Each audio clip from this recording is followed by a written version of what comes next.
You're in Braves country.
Lineup for yesterday by Ogden Ash.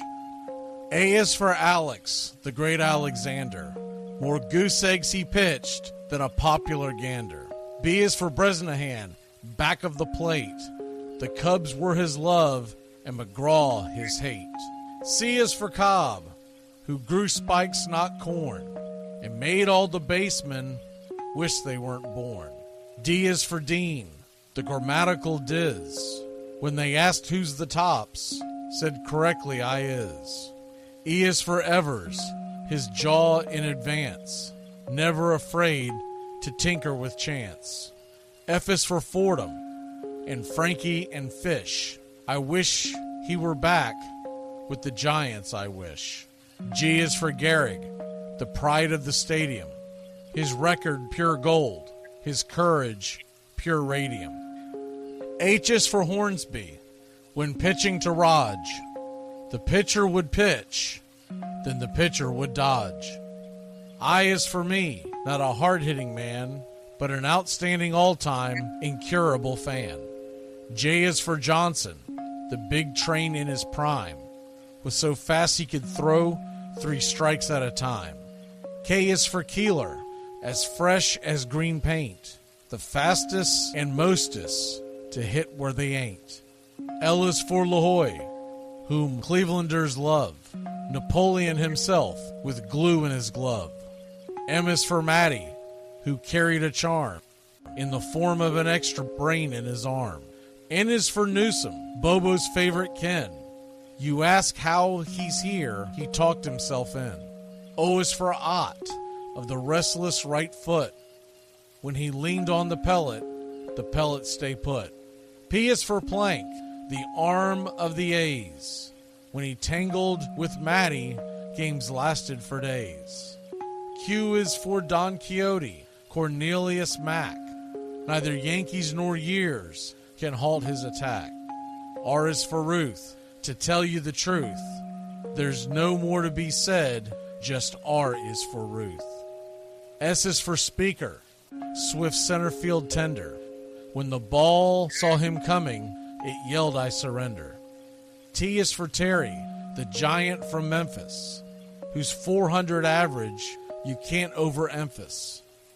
U would be Ubel if Carl wore a Cockney, but we say Hubble in baseball like football in Rockney. V is for Vance, the Dodgers' very own Dazzy. None of his rivals could throw as fast as he. W, Wagner, the bow-legged beauty, short, close to all traffic with Honus on duty. X is the first of 2 X's in Fox, who was right behind Ruth with his powerful socks. Y is for young, the magnificent sigh. People battled against him, but I never knew why. Z is for zenith, the summit of fame. These men are up there. These men are the game. Lineup for yesterday, Ogden Ash, January 1949, Sport Magazine.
You're in Braves country.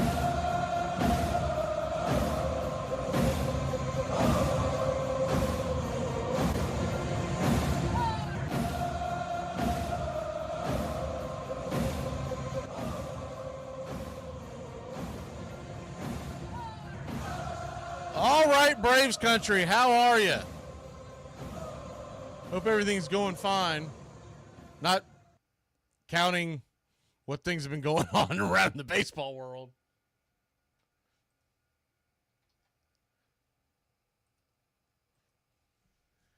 I got the picture to show you real quick. I'm going to bring it to the front because I want to talk about this. When people try to tell you that they don't want robot umps and all that kind of stuff. Take a look at this nonsense from last night. See if I can bring it in a little further for you. So this is Ramon De Jesus behind the plate last night. And what you're seeing, all those little dots around, I'm not sure how well y'all can see this on a smaller screen, but if you got it on a big screen, if you have it synced on like your Roku or some kind of a smart device or a laptop, I'm sure you can see it fine. All right. You see all those dots around? The box is the strike zone, and those are all the ones that he missed. What is more alarming than anything else is the fact that it was a 80% 10 total missed calls in the strike zone. 80% called strike rate. And if you want to know what the typical number is for, now they're going to show you that the overall accuracy is 93%. They're going to tell you that's not too bad. Well, the ball accuracy was not 98%. So that's pretty good. But when you have an 80% accuracy at strikes, what it tells you is that the strike zone was enormous. That's why we ended up with a 1-0 game. If you were here with the game while I was calling last night, I mentioned a few times that he'd been pinching the zone at the top of the zone, and there you go. There it is right there. I don't remember every single one and whatnot. They have a couple of them here. This one I do specifically remember because we talked about it. Top of the ninth, they have it circled at the number 1, and these are called impactful calls. And Morion to Baldwin, 2 outs, runner on third, and the called strike 3. And remember I said, so that's this one right here. Remember I said, yeah, that was probably a ball, but you got to swing the bat because of the situation. Look how far out of the zone that was. That's asinine. Then the other one here was Jacob to Riley in the 8th inning. I'd like to know why the 3 most impactful calls were all against the Braves. But anyways, in the 8th inning, with 1 out, runner on first, 2-1 count, the ball is called a strike. So now, and I specifically remembered this at bat too, because we talked about the fact that it was inside, and had he called it correctly, it's a 3-1 count and not a 2-2 count. Riley ends up being out. And then down here in the 6th inning, Vasquez to Riley once again. I'm starting to think that the De Jesus had the under on Riley's hits last night. But Vasquez calls a strike when the bases are empty, but it is a 2-1 count. Once again, 2 times Riley was victim of a bad call that changed the count from a 2-1 count to a 3-1 count. And we all know, what should have been a 3-1 count changes it to a 2-2 count is what I meant to say. And so what that did was that flipped the entire script of the game. And it really is asinine. Did I not show this the entire time I've had this blocked? What in the world? I'm not sure what I've done here. All right, let me try this again. I did not realize I had my screen blocked, and I didn't see anybody. If anybody was telling me that this wasn't done, damn it! I was on a roll there too. Once again, let me go to the share that picture again. I don't know if I still have it up. That's going to be a problem. We're probably not going to have time to get into this, but the short of it is, if it's still up, it already closed it, and I bet you. Let me try opening it up one more time. All right, here we go. This is what happens when you don't have a production team, right? All right, so back to sharing the screen. Let me make sure I've got it right. All right. Let me move this damn thing out of my way. Problem is that when I share it, it takes up the entire screen. So this is what I'm talking about real quick, going over. If you heard what I said, I'm assuming you heard. I'm assuming that I wasn't absolutely that you could hear me, but you just couldn't see me. I don't know what happened. I don't know if we accidentally hit the wrong button on the other side or what, but originally it was sharing it fine because I was practicing it before. But anyways, what we're looking at here is right here, real quick.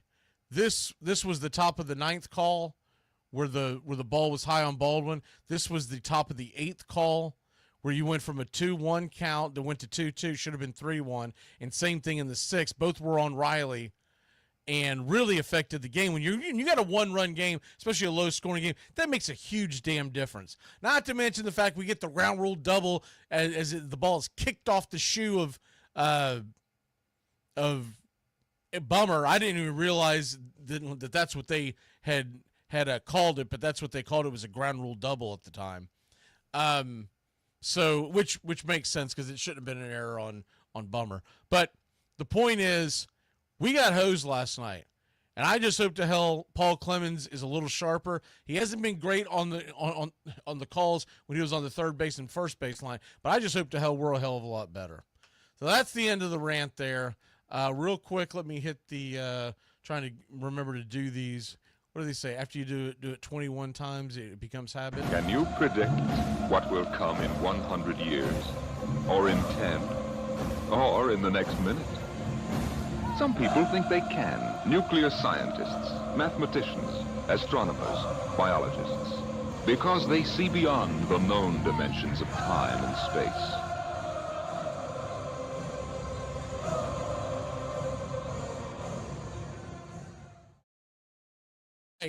Our pick to click tonight, believe it or not, and if y'all watch this show, you're going to be a little surprised by this.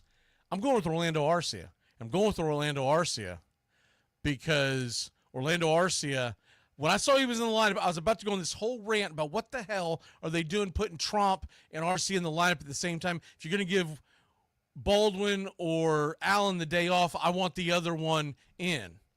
But then I saw the numbers, and let's hope they reign true tonight. Orlando Arcia is 6 for 9 lifetime against the starting pitcher Pivetta with 2 home runs and 4 RBI. So give me against my heart of hearts, and look, whatever you've been doing last few nights, change it.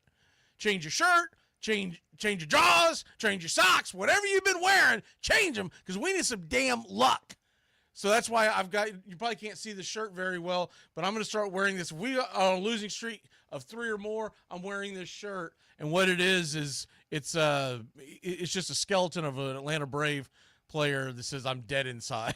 Just basically, because that's the way I feel. Start the season off, we haven't gotten a win. And then I've got my lucky Irish cap on. I'm going to turn it around when the game begins. Hell, I'll turn it around now. Because we need some luck, y'all. Whatever you've been doing the first 3 games, do it different. If you've been drinking whiskey, I don't know, drink vodka. Unless, of course, you don't do good things on vodka, then your wife probably wouldn't appreciate that. But whatever you're doing, do it opposite. Keith, if you've been asleep during these games, make sure you're awake. I'm assuming Hellions probably been driving down the road during these games. Stay parked, at least when we're batting, because we need some damn good luck. All right, let's get it, y'all. Braves country. Pitch play-by-play of your Atlanta Braves. Here we go. Like me, you can't smoke like me. So don't try and be like me. Let's party together.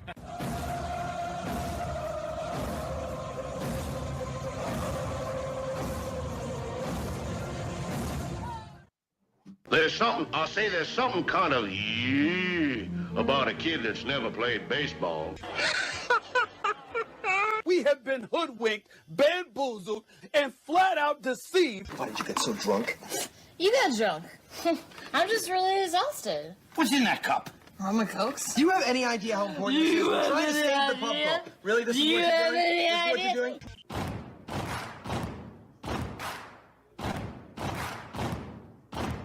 Baseball is a beautiful thing. It's more beautiful in an old park. It's asymmetrical and quirky. But even in a dome with artificial turf, it's beautiful. The way the field fans out, the choreography of the sport, the pace and rhythm of it, the fact that that pace and rhythm allows for conversation and reflection and opinion and comparison. In right field, the crowd is tormenting Strawberries, singing, Darryl, Darryl. Little roller up along first, behind the bag. It gets through Buckner. Here comes Knight, and the Mets win. And there's a fly ball deep to left. It's on its way. There it goes. And the Yankees are going to the World Series. Aaron Boone. Ground ball ball stabbed by Folk. He has it. He underhands to first for the first time in 86 years. The Red Sox have won baseball world championship. Can you believe it? It's a pastime, something you do. It's entertainment, something you watch. And it's a shared experience, something you talk about and read about. But you can apply those same three criteria to other things. What makes baseball special is that it's the best game that's ever been devised. Smith corks one into right down the line. It may go. Go crazy, folks. Go crazy. Sure as God made green apples, someday the Chicago Cubs are going to be in the World Series. A little bouncer slowly toward Bryant. He will glove it in front of Rizzo. It's in time. And the Chicago Cubs win the World Series. Cubs win. What a lucky break. The good Lord wants the Cubs to win. How can you not be romantic about baseball? If baseball is about caring, about loyalty and rivalry, Braves fans are on their feet hoping for some kind of a bleeder or a seeing-eye single. Here's the 1-2 pitch. Fastball hit high and deep down the right field line. It's going back, back, back. Is it fair? Is it zip, boom, bam, it's gone. Ram-a-lam-a ding dong, a 3-run shot, and your Atlanta Braves have taken a 1-run lead. She's gone, baby! It was a very peaceful thing. It was created and played in pastures. And pitch, swung on pile, fire the cannons in the back end! Oh! Ladies and gentlemen, welcome. We direct your attention now to home plate. Please remain standing. We call your attention to our bands here today. They will be jointly directed. And now, another fixture, our national anthem. Oh, say, can you see by the dawn's early light what so proudly we hailed at the twilight's last gleaming, whose broad stripes and bright stars through the perilous fight for the ramparts we once were so gallantly streaming, and the rockets red glare, the bombs bursting in air, gave proof through the night that our flag was still there. Oh, say does that star-spangled banner yet wave o'er the land of the free and the home of the brave? Play ball!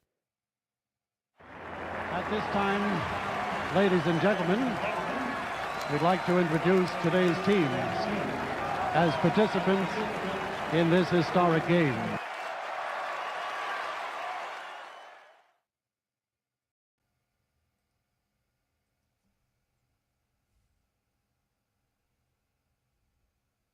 Hi, I'm Mac McGee. Here's your starting lineups for today's action. Leading off and playing left field, Jurickson Profar. He's 3 for 12 on the season with a .250 clip. Batting second, playing third, Austin Riley. 1 home run, 1 RBI, batting .182. Batting third, playing first, Matt Olson. He's 2 for 9 on the year, .222 average. Batting cleanup, the designated hitter, Marcell Ozuna. He's 2 for 7 on the year and has reached base 8 times total with 6 walks over the weekend. Batting fifth, playing second, Ozzie Albies. 2 for 12 on the year, 1 home run, 3 RBI, batting .167. Batting sixth and patrolling center field for your Atlanta Braves, it's Michael Harris II. He's 1 for 12 on the year, .083 average. Batting seventh, playing short, Orlando Arcia. 143 average, but is 6 for 9 lifetime versus tonight's starting pitcher, Nick Pivetta. Batting eighth, And in right field, it's Kid Kelnick. He's 2 for 10, the home run and an RBI. Chadwick Trump gets his first start and his first at-bats of the year tonight. He is batting 9th. On the mound for your Atlanta Braves, it's the SSAJ. His first start of the year, A.J. Smith-Shawver has a career 4 ERA and a 1.28 whip. He'll be going head-to-head with Nick Pivetta. Nick also his first start of the year. Last year he had a 4.14 ERA and a 1.13 whip. Backing up Pivetta in the bottom of the first inning, leading off and playing right field, it's Fernando Tatis. He's 5 for 12 on the year with a home run, 1 RBI, 2 stolen bases, 417 clip. Batting second, playing first, Luis Arias, 0 for 9 on the year with an RBI. Manny Machado back in the lineup after the early exit yesterday. He'll be playing third, 2 for 9 with an RBI and 2 stolen bases. Jackson Merrill is in center field for the Padres. He is 5 for 9, a white-hot 5.56 batting average and 4 RBI. Batting fifth, playing second, Jake Cronenworth. He's 3 for 10 with the home run, 1 RBI. Xander Bogaerts batting sixth and playing short, 2 for 8, an RBI, 1 stolen base. Sheets is the designated hitter once again. He's 2 for 7 with a home run and an RBI on the season. Batting eighth and playing left, Jason Hayward, 0 for 8 on the year. And Diaz is behind home plate. He was 2 for 3 on opening day, a 6.67 average. Calling balls and strikes behind home plate tonight, it's Paul Clemens. Your first base umpire, Adrian Johnson. Second base will be manned by Quinn Walcott. And down the third base line, it's Ramon DeJesus. Game time temperatures expect to be 63 degrees, and the wind is blowing left to right at 11 miles an hour. Once again, our pick to click tonight, we're going to go with Orlando Arcia. He's 6 for 9 lifetime with 2 home runs and 4 RBI versus the starting pitcher. We'll take the Braves to finally get on the board and win a game, scrap one out. Give me Atlanta to win this one 4-2. Iglesias gets his first save. We'd like to thank all the Country Club members who help support the channel. Become a Country Club member today. Please like on your way in, make sure you've subscribed, and share Braves Country Radio.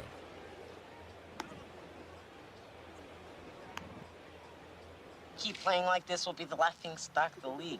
All right, boys, let's get back to basics. This is a baseball. The object of the game is to keep the baseball within the confines of the... You're in Braves country.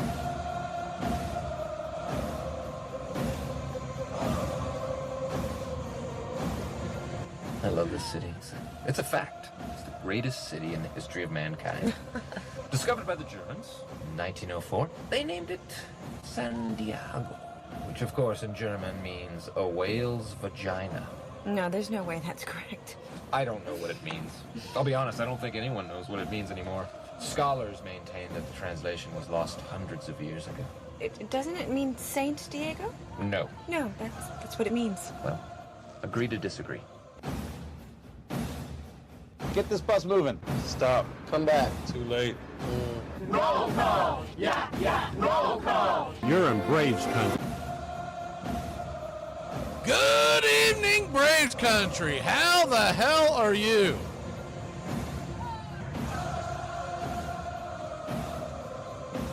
Start a little roll call here.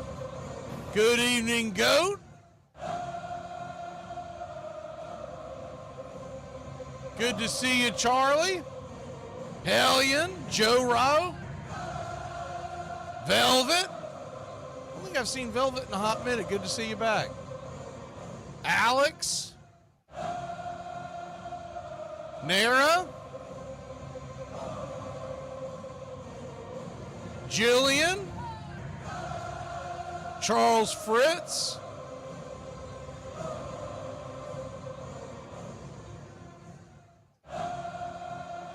Joyce, good to see you. James Tucker. Steve. Steve doesn't spell so good. The Braves are not spelled with an L. It's spelled with a W today, Steve. You bastard. Joyce, good to see you. Nathaniel Brooks.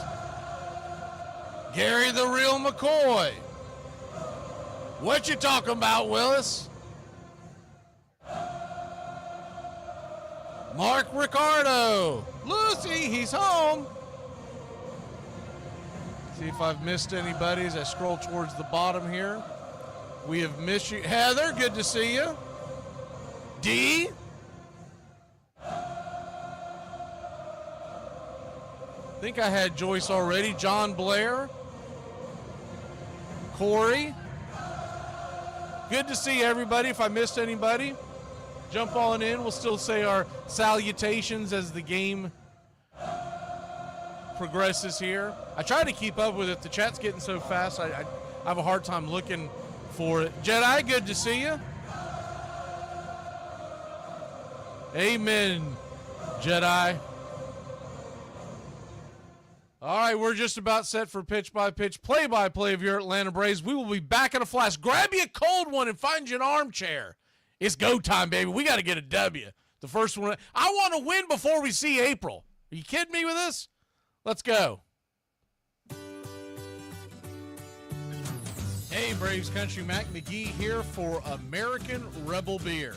America's patriotic light lager, all natural ingredients. Stand tall, be proud. The perfect beer to celebrate life, liberty, and your pursuit of the American dream. America's patriotic light lager, offering a crisp, clean, bold taste. The perfect beer to celebrate life, liberty, and your pursuit of the American dream. A beer with only 110 calories that tastes like a full-flavored beer and celebrates like freedom.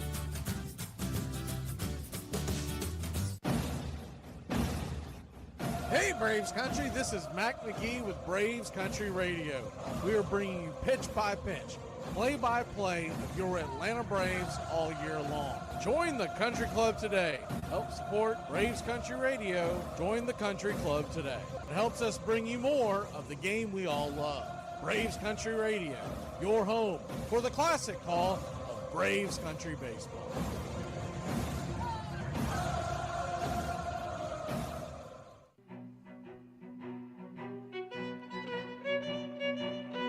Hey, Braves Country, Mac McGee here for American Rebel Beer. From the mountains to the prairies to your pint glass with white foam, we're bringing back beer with a backbone. All that matters in our brew is taste and a touch of American excellence. American Rebel Beer, born in the USA.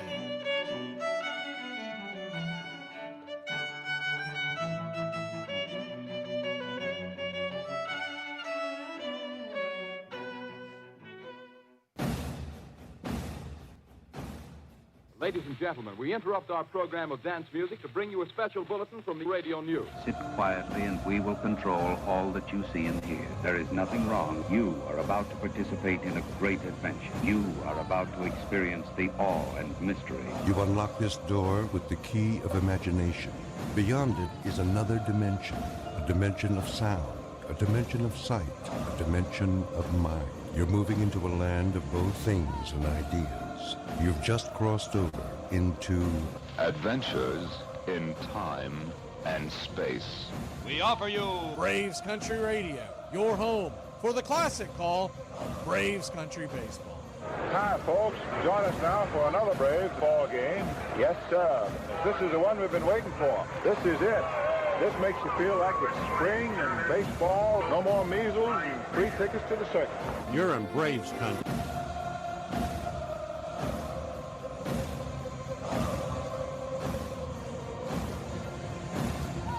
This is a reminder, disorderly conduct will not be tolerated. Please respect your fellow fan and refrain from any unruly behavior. Failure to comply with these guidelines will result in ejection.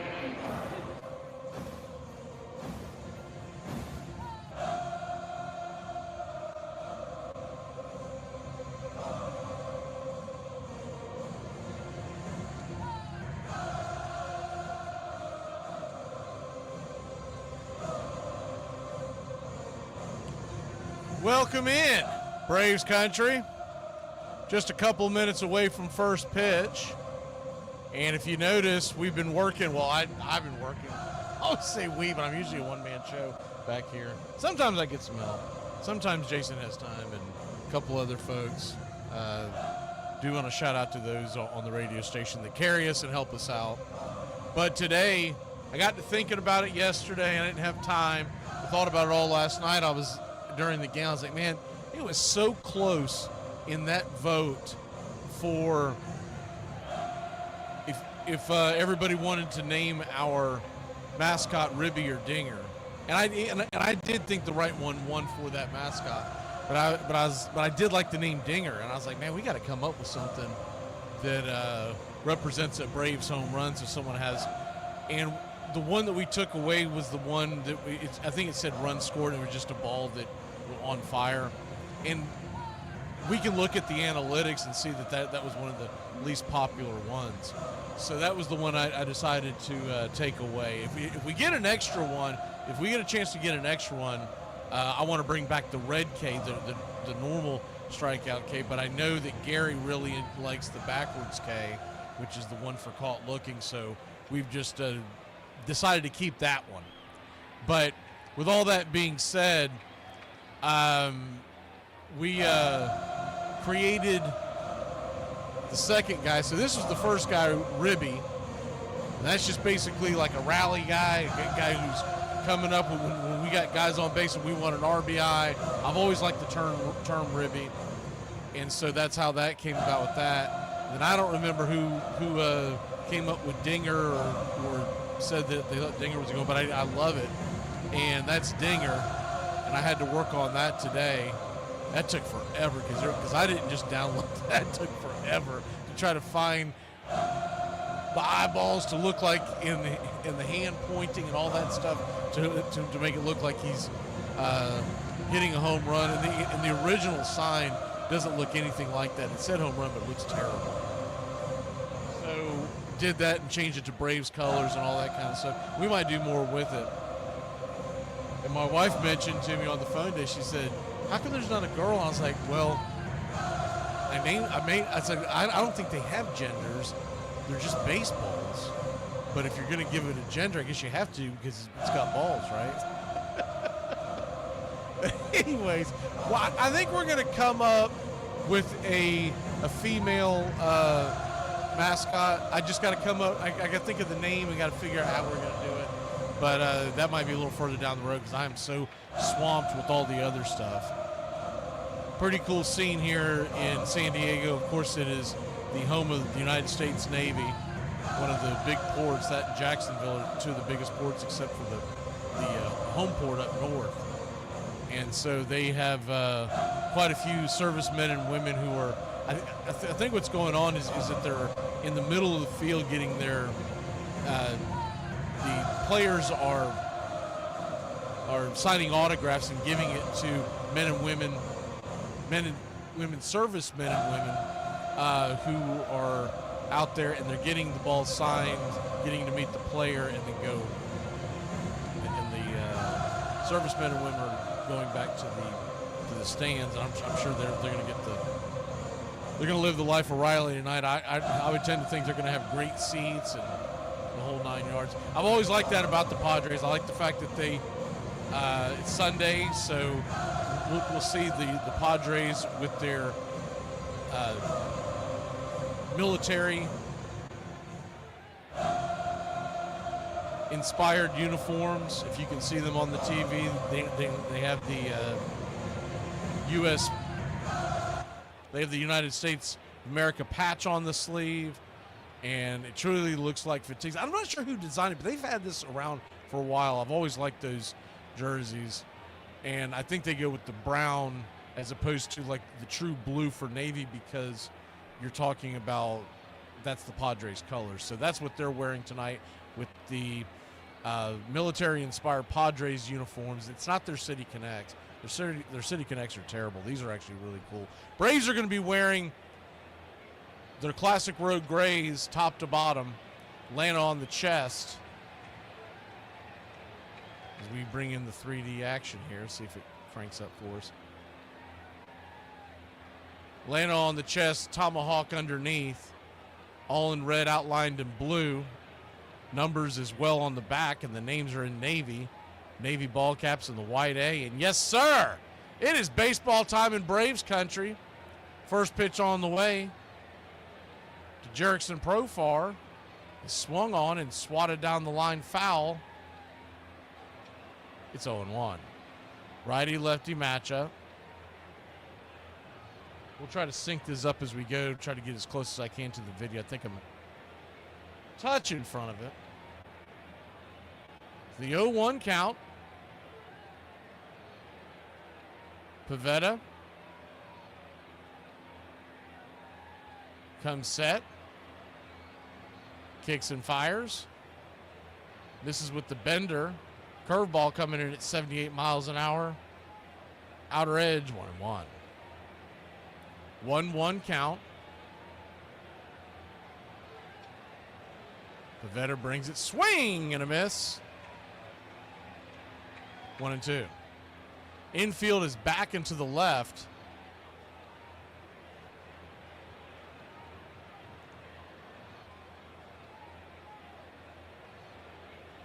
The 1-2. Swung on, chops it over towards third. Machado's got it. He'll fire it across the diamond. 5-3 put out, 1 away.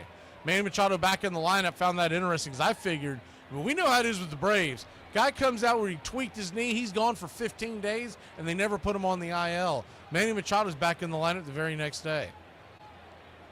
Austin Riley to the plate. We talked about this in the pregame show. He was the recipient of really bad calls that cost him, I believe, 2 at-bats yesterday. First pitch on the way to Riley is high and out of the zone. It's 1-0. The 1-0.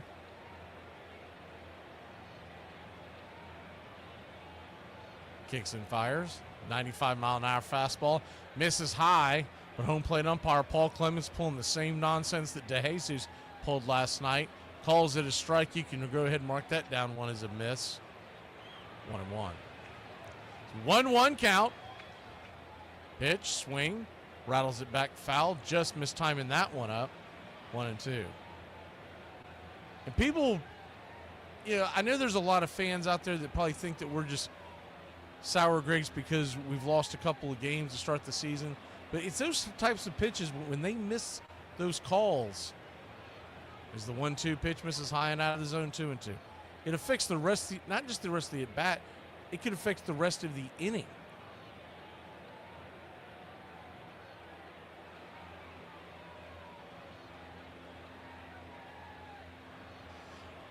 So a 2-2 count. Swing and a miss, strike 3. Sweeper got him. 2 away, excuse me.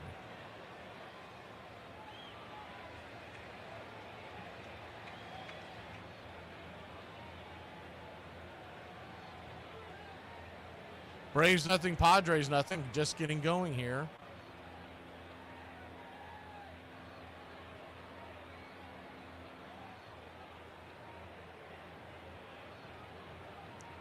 Matt Olson digs in. First pitch on the way to Matt is high and outside. It's 1-0.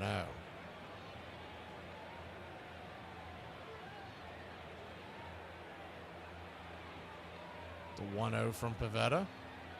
Kicks and fires. Curveball, outer edge for a strike. 1-1. 1-1 count. 2 outs here in the inning. The pitch on the way, high and inside, 94 miles an hour. 2-1.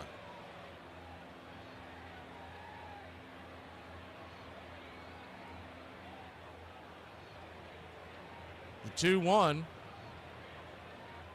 Fastball misses high and out of the zone. 3-1. So 3-1 counting on deck is Marcell Ozuna.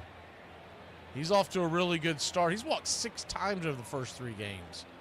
Really pitching around Ozuna. The 3-1. Fastball, 94 miles an hour. Swing and a miss on the outside.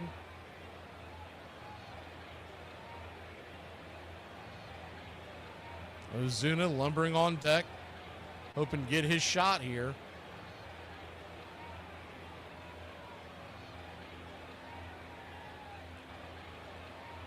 Pivetta comes set.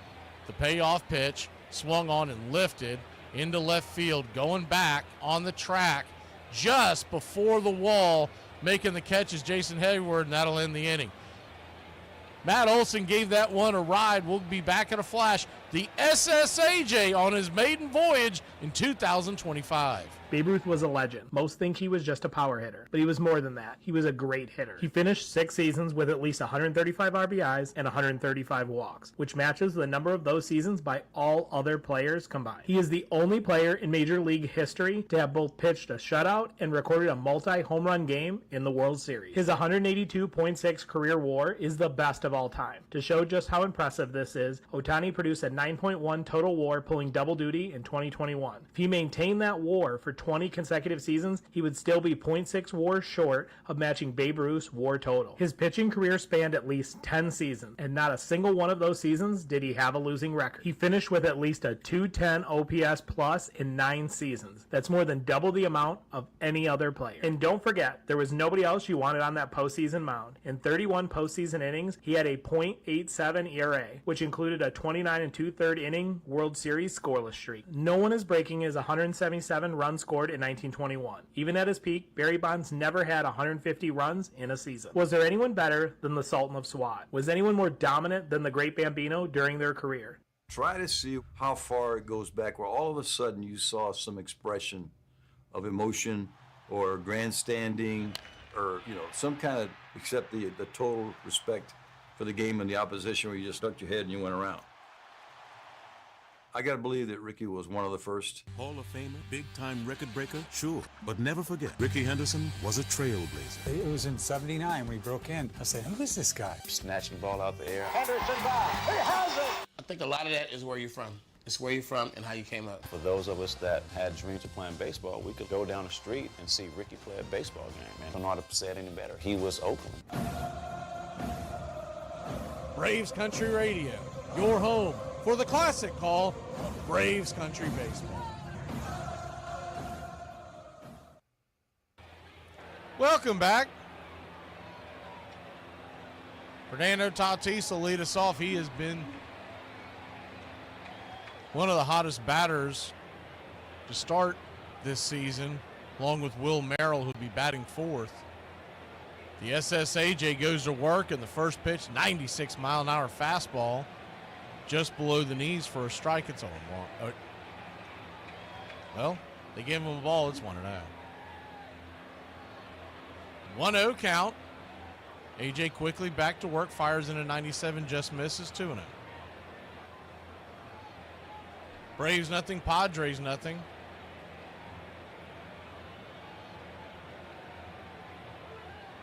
The 2-0, check swing over towards first, and that's going to just get down the line. When you're going lucky, you're going lucky. Tatis is going to have a leadoff double, an excuse-me check swing double that just sneaks down the line. If you're not living on the lucky side of life, that ball goes towards the dugout. It's definitely foul. Just kind of, excuse me, swing that normally that's going to shoot to the right and foul, but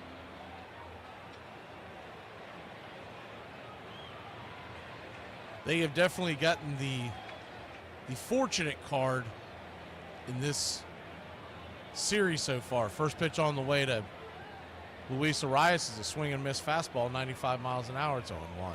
And you hate to see that for AJ too, because when the youngster's going out there for his first start in quite some time in the major leagues, it's the 0-1. Right there at the knees, change up, good pitch, 0-2. You would expect that he would be a little rattled by something like that. And Snicker and the company in the dugout have got to be just losing their mind. The 0-2 pitch is drug on the ground over to first. Olson will flip it to AJ, who's covering the bag, but Tatis moves up 90 feet, and he's within scoring position to start this off. 1 on, 1 out. Manny Machado will be the batter.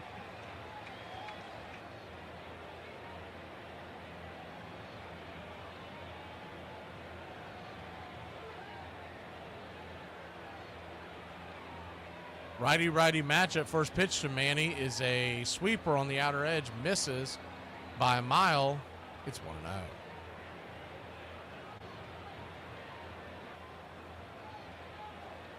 The 1-0 infield in. Comes set. Brings it. Fastball lifted high and deep into right field.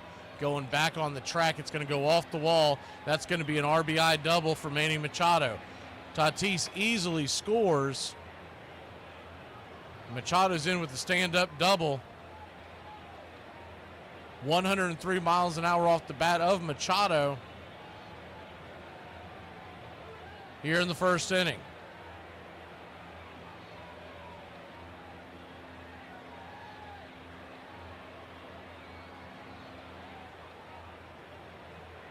Hard hit ball by Machado. There was no luck involved in that one. That was a fastball that he got way too much of the outer part of the plate. I thought that might have a chance to go out. Luckily, it stayed in. That ball shot over the head of Kelnick. First pitch on the way to Merrill. He blasts one deep into right field. Is that going to stay? Kid Kelnick makes a running catch, slams into the wall, and fires it back into the infield.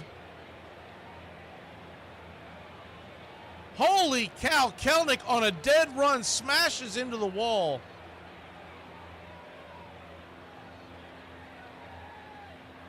Hopefully he's okay. That's the type of play there that separates a shoulder.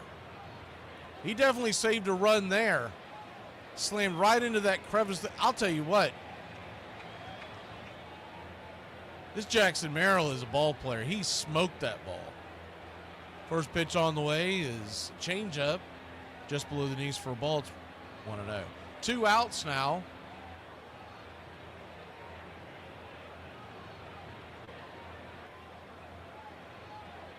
The 1-0. Kicks and fires. Changeup on the outer edge for a strike. 1-1. Padres 1, Braves nothing.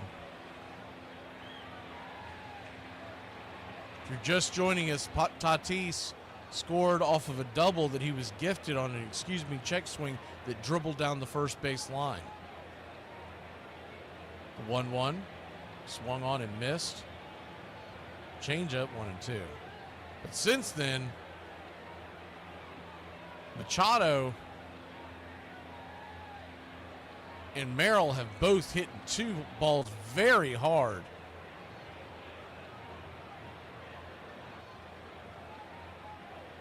One-two count to Cronenworth. We do have the SSAJ emoji in the chat for you Country Club members if you strike somebody out. The 1-2. 98 miles an hour, misses down and away. 2-2.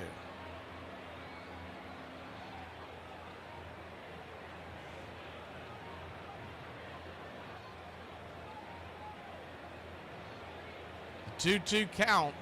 Bogart stands on deck. Here's the pitch. In the dirt, nowhere near the zone. 96 miles an hour.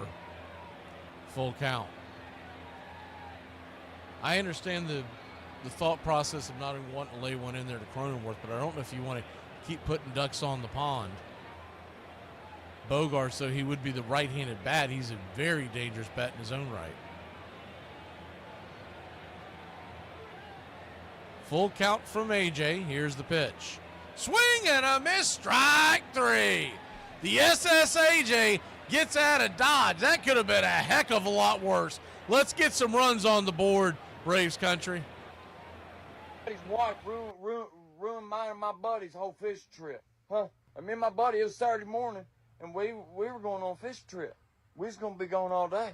But as soon as we took off, about 30 minutes down the road, he realized he left all the tackle boxes back at the house. We went back to the house, and he said, before we got there, he said, we got to be quiet. Jennifer's having a pleasure party. I'm like, what's the pleasure party? He said, I think they're just painting each other's fingernails and drinking wine, maybe reading books. Walked in that house, they wouldn't read no book.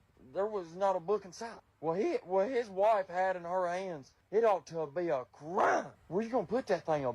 This girl had a dildo in her hand the size of my arm. Huh? That damn thing could have been suplexed.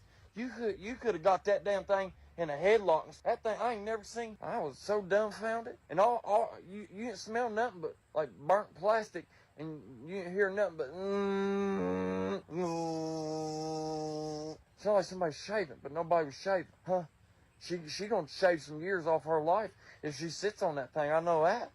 By 1985, Ricky was one of the premier players in the game, which made a trade to baseball's biggest stage seem fitting, even if he was leaving the comforts of home behind. I don't believe I have any second thoughts leaving Oakland. I have a goal based upon it, taking the Yankees to the World Series, and I'm hoping that we can achieve it. When Ricky went to New York, it was like, all right, now the world's gonna see Ricky. He was the most sensational player in the majors, and that was the most sensational team in the majors. But to some of the fans he left behind, Ricky on the Yankees just didn't quite mix. When he got traded to New York, I mean, they were like, I think of the pinstripe, the clean-cut hair, no tattoos. Oakland's a little bit like the community college where everybody parties a lot. And then the Yankees are a little bit like Princeton. Your home for the classic called Braves Country Baseball.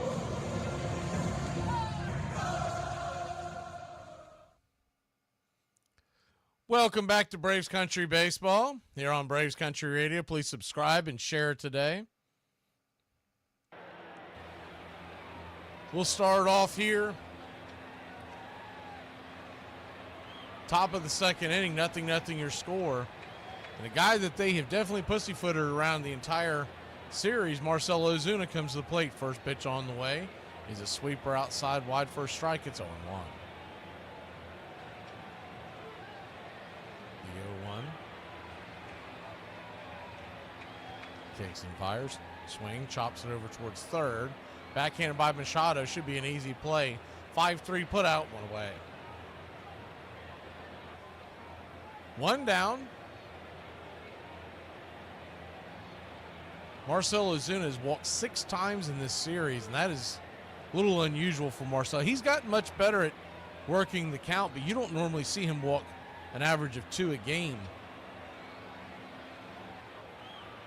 They've definitely pitched around him. Went back and looked at his chart, and he's not getting much to swing at. First pitch on the way to Ozzy is 93. On the outer cut, it's 0-1. Righty-lefty matchup. Good to see you, William and Kristen. Julio. Or Christie, excuse me. 0-1 in the dirt.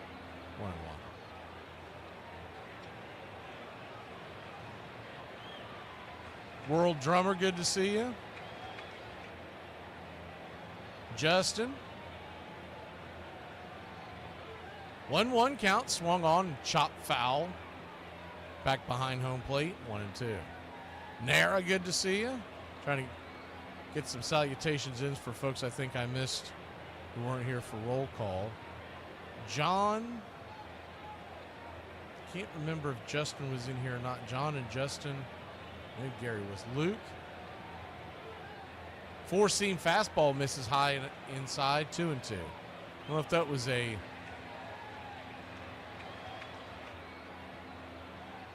I don't even know how to pronounce that. Psycho Man? I don't know. The 2-2. Swing lifted into right field. Lazy fly ball. At first it looked like Tatis got a bad read on it. Kind of stumbled a bit, but he got him underneath. The ball make an easy catch to away.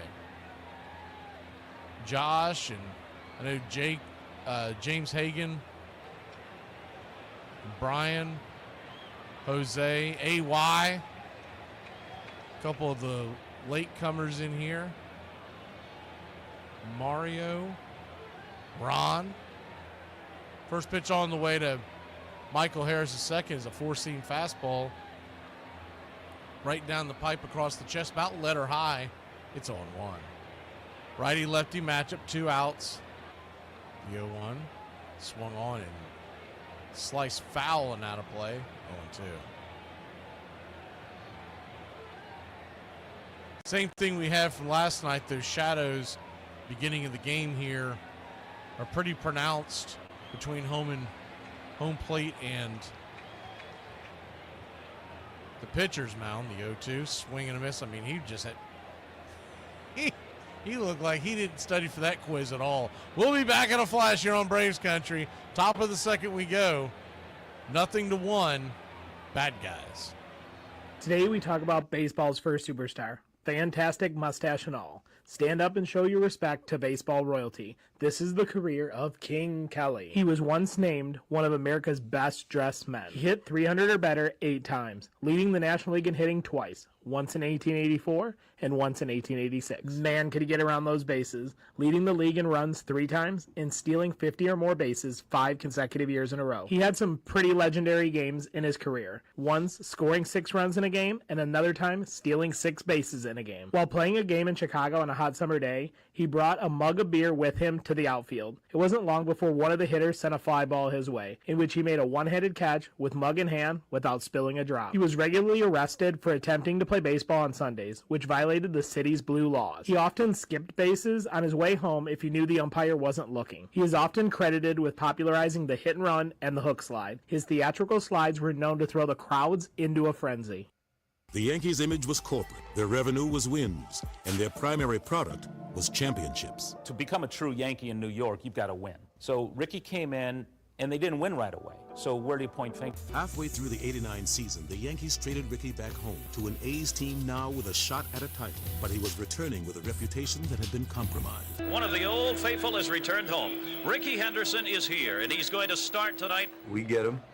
You don't know him as a person. You don't know what the fit's going to be, because sometimes he was thought to be selfish. 108 degrees different. He's one of the most enjoyable teammates. His ego never got in the way. Really enjoyed his teammates. But that aside, what he brought to our club. He's aboard again, all 3 times. There aren't many leadoff men who can launch one like that. He's one of the greatest leadoff men of all time. He just added that spark. Braves Country Radio, your home for the classic call of Braves Country Baseball.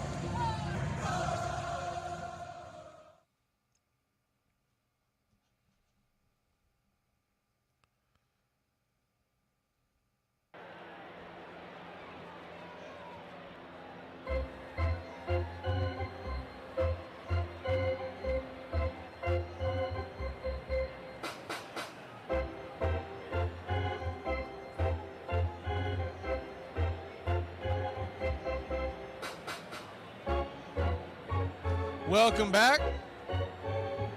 Padres lead this one 1-0. A.J. Smith-Shawver will go back to work. First pitch on the way. Floats a changeup inside, just underneath the hands for a strike. It's 0-1.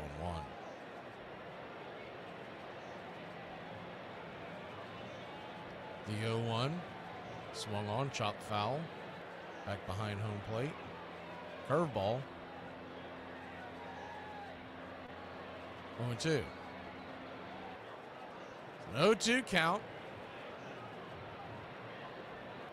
Pitch is in the dirt. Bogarts holds up.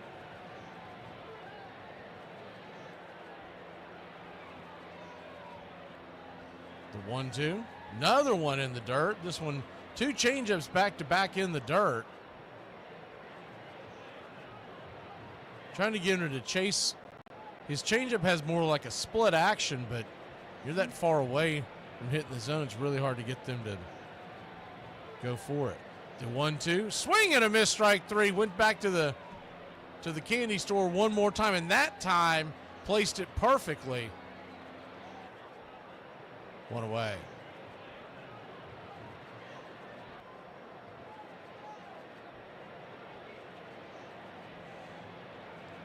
One down, the left-handed bat coming to the plate in the designated hitter, Sheets. First pitch on the way is a curveball, just slaps the outer edge for a strike. It's 0-1.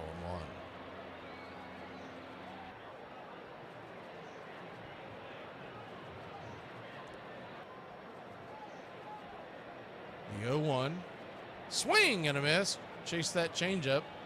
0-2. Starting to place that changeup just a little bit better.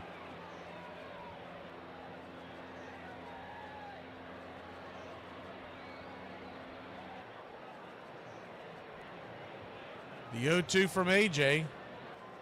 That one is in the dirt. 1-2. That's the biggest difference he's going to have to, the adjustment he's going to have to make from going from the minors to the majors. You can't have that many pitches that a batter can just spit on, because eventually you work yourself into a hole. The 1-2 swung on and laced into center field. That's going to get down for a base hit. Softly hit ball, but nonetheless hit it right through the teeth of the defense.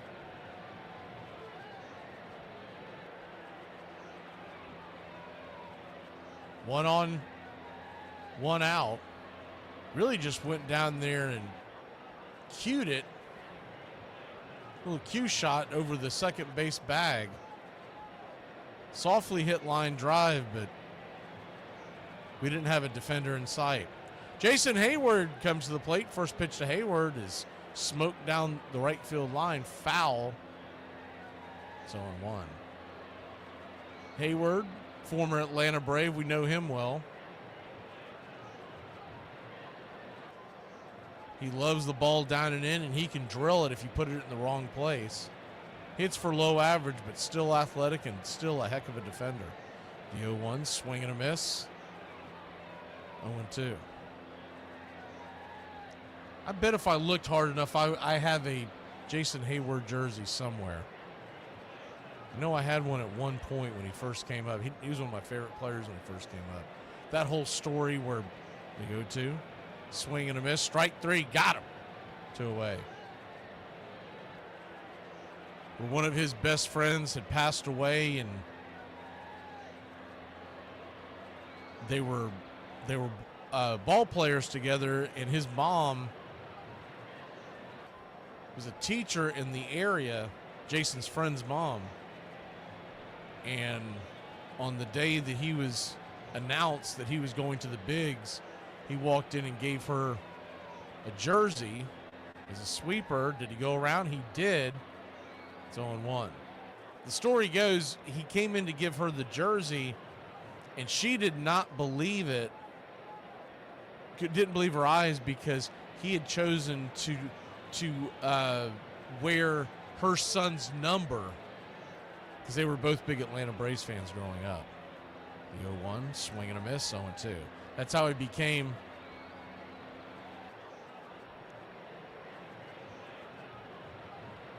at the time wearing 22. I haven't noticed what he's wearing today. I'll take a quick look. I think he tries to wear it everywhere he goes, but it's not always possible. He is wearing 22. Okay. The 0-2, change up on the outer edge, Diaz. Spits on it, 1-2.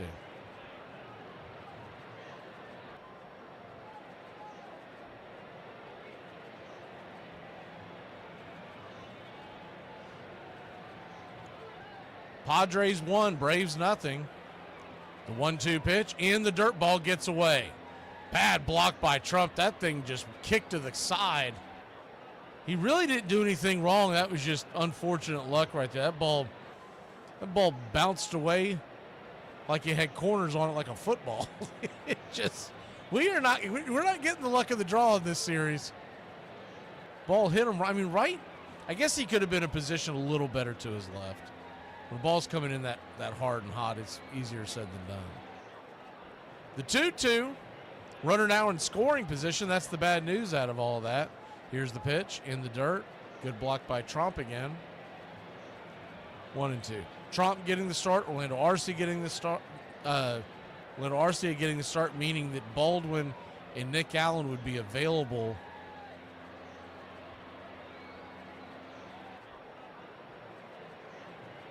off the bench. The payoff pitch, 97 miles an hour, misses high and inside. Ball 4. So he'll head on down to first. That pitch count of Shawver's starting to creep up there. He's at 33. Now he's flipped it over. This is not what you want. You got Tatis, who not only is he hitting the ball well, he's getting all the bounces. Runners on first and second, and 2 outs. They'll be running at the crack of the bat. Here's the first pitch. Curve ball misses outside wide. It's 1-0.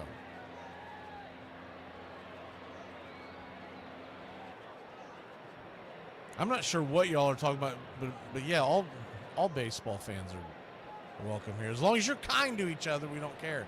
The 1-0, inside 2-0. It's all in good fun. That's what baseball's supposed to be. 2-0 count. We have several fans that are in here pretty much every day. The Braves aren't their favorite team. 2-0 to Tatis. Digs in. That pitch is nowhere near the zone. 3-0. He walks Tatis here. You got to go out there and talk to him and calm him down. He's at 36 pitches. He's got runners on first and second. And fatigue could be a big play in all this. The 3-0 in the dirt, ball 4.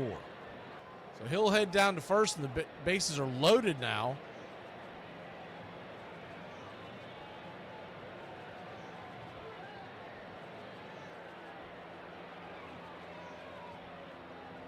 And Kranitz will finally walk out there, and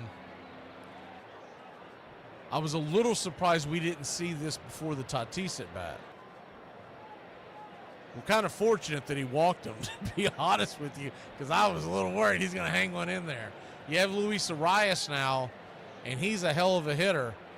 He hits for average like nobody else in the major leagues. He's off to a slow start, but you know that's not going to last forever. Arias 0 to start the season. They're showing a stat on the screen. He is now 0 for 10, and he started last year 0 for 13. So hopefully he doesn't get a base hit until his 13th or 14th at bat, because hopefully we can get the hell out of San Diego before he heats up.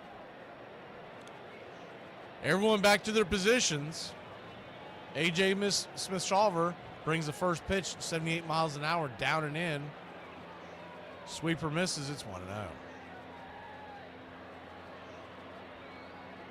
1-0.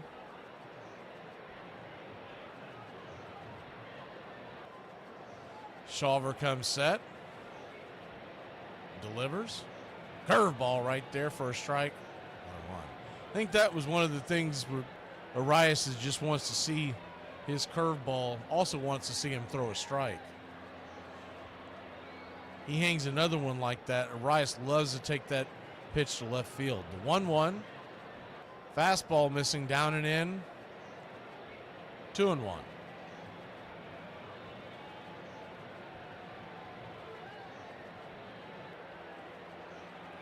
2-1 count. Shawver in a big jam raises his red glove. Swing, that ball is laced into center field. Coming in, running and making the running catch is Michael the Hawk Harris. 75% of the world covered by water. The rest is covered by Michael. We'll be back in a flash. People who text without emojis, are y'all okay? No, I mean, really, are you okay? Because you're texting like you have a BlackBerry from 2005.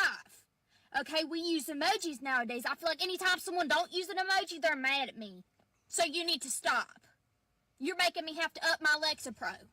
This is the career of King Kelly. It was easy to identify him after a game, considering he often toted his pet monkey on his shoulder. He would do whatever he could to prevent a run. He is the first catcher on record to throw his catcher's mask in the base path in order to trip up the runner who was coming home. One last one for the road. During a tie game, he tracked down a long fly ball, leapt high in the air, and let out a scream before recording the out. In the dugout, one of his teammates asked for the ball, and he responded with the, "How the hell do I know where the ball is? It went a mile over my head." Court is adjourned. King Kelly might be one of the best tricksters in baseball, but he most definitely wasn't the last. Y'all, I never realized how boring my life is until somebody asked me what I like to do for fun.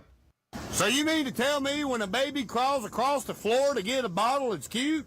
But when I do it, I need a intervention?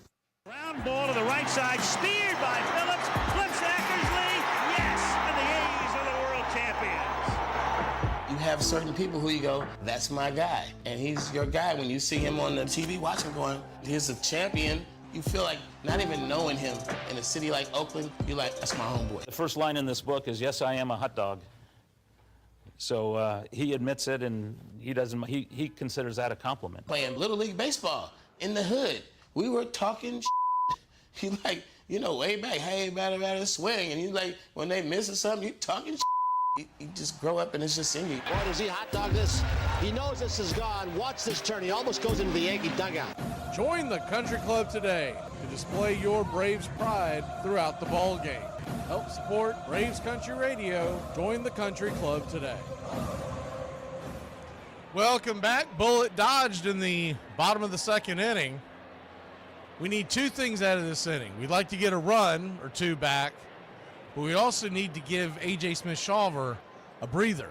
So I hope they're not out there swinging at the first damn pitch they see, rushing him back out there to face the middle of the order next from the bottom of the third. First pitch on the way to Arcia is a fastball, 93 miles an hour, right down the pipe for a strike. It's 0-1. Diaz behind the plate wearing those bright yellow catcher gear. The 0-1. Outside wide sweeper misses, 1-1. Change the view back to the strike zone. 1-1 count. Swing, rattles it back, foul. 1-2. Mentioned it in the pregame. Lando Arcia, 6-for-9 lifetime versus Pivetta.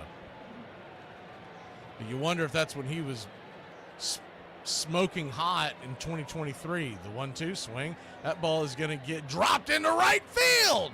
And that click is almost clacked. We're halfway there. Orlando Arcia, the leadoff single, just dumps it in there to right field.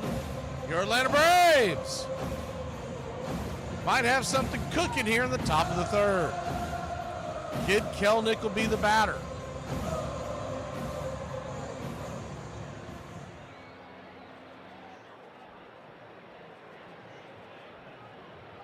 First pitch on the way. Kelnick fires it, a comebacker to the mound. They're going to throw it down to second. It's going to be Pivetta to Bogarts, who throws a bullet to first, and they're going to say that Kelnick just beat that out. That was close. Looking at the replay, he's safe. All right. I wasn't sure. They're showing that replay on the slow-mo. They picked it up where Kelnick's leg just started going towards the bag, and you already see Arias stretching. I was like, this may not turn out well. 1 on, 1 out. Chadwick Tromp, the batter. First pitch on the way. He dribbles it up the middle.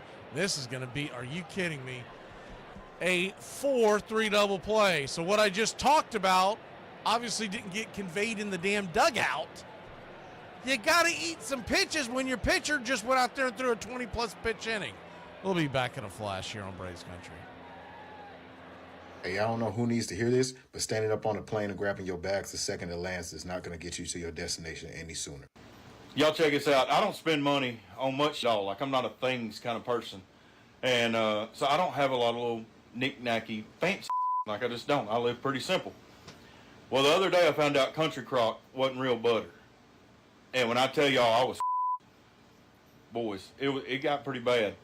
Well, the pretty one asked me, she said, do you not have a butter dish? And I was like, no, why do I need a butter dish in a tub in the fridge? She said, no, butter dish, like to put your butter on the counter. Let me tell you, I do now. She got me a butter dish, and I feel like I just hopped tax brackets. No, man, they gave me that cop haircut. I told them I want a Caesar cut, but my sister can't cut my hair because she be throwing hands with a man, dog. I ain't being no cop. You tell everyone that if you see me, just assume that I'm a crooked cop, boy. I ain't wearing cargo shorts, and I ain't tucking in my shirt. Then he get this little, like, pimp walk. You know, you get the little arm swing, he be pimping while he's jogging. You know how he'd come out of the box and he'd look down there? I was saying, he's looking at his shadow. Like he was looking in the mirror, but his shadow. How do I look? I don't know if Ricky was a trash talker in baseball. When you talk to yourself so much, are you trash talking to yourself? Ricky talking to Ricky about Ricky to get Ricky through Ricky's day. Traditional players didn't like it because it did have a lot of flair. I used to hear it from players a lot. Well, he might not be as great a player if he didn't annoy people.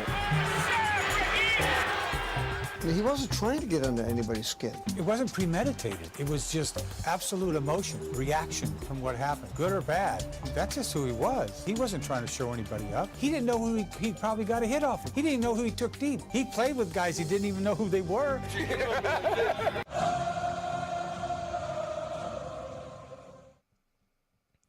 Welcome back to Braves Country Radio. Got a poll up there with Easter on the horizon. Got to thinking about this. What is your favorite candy from Easter?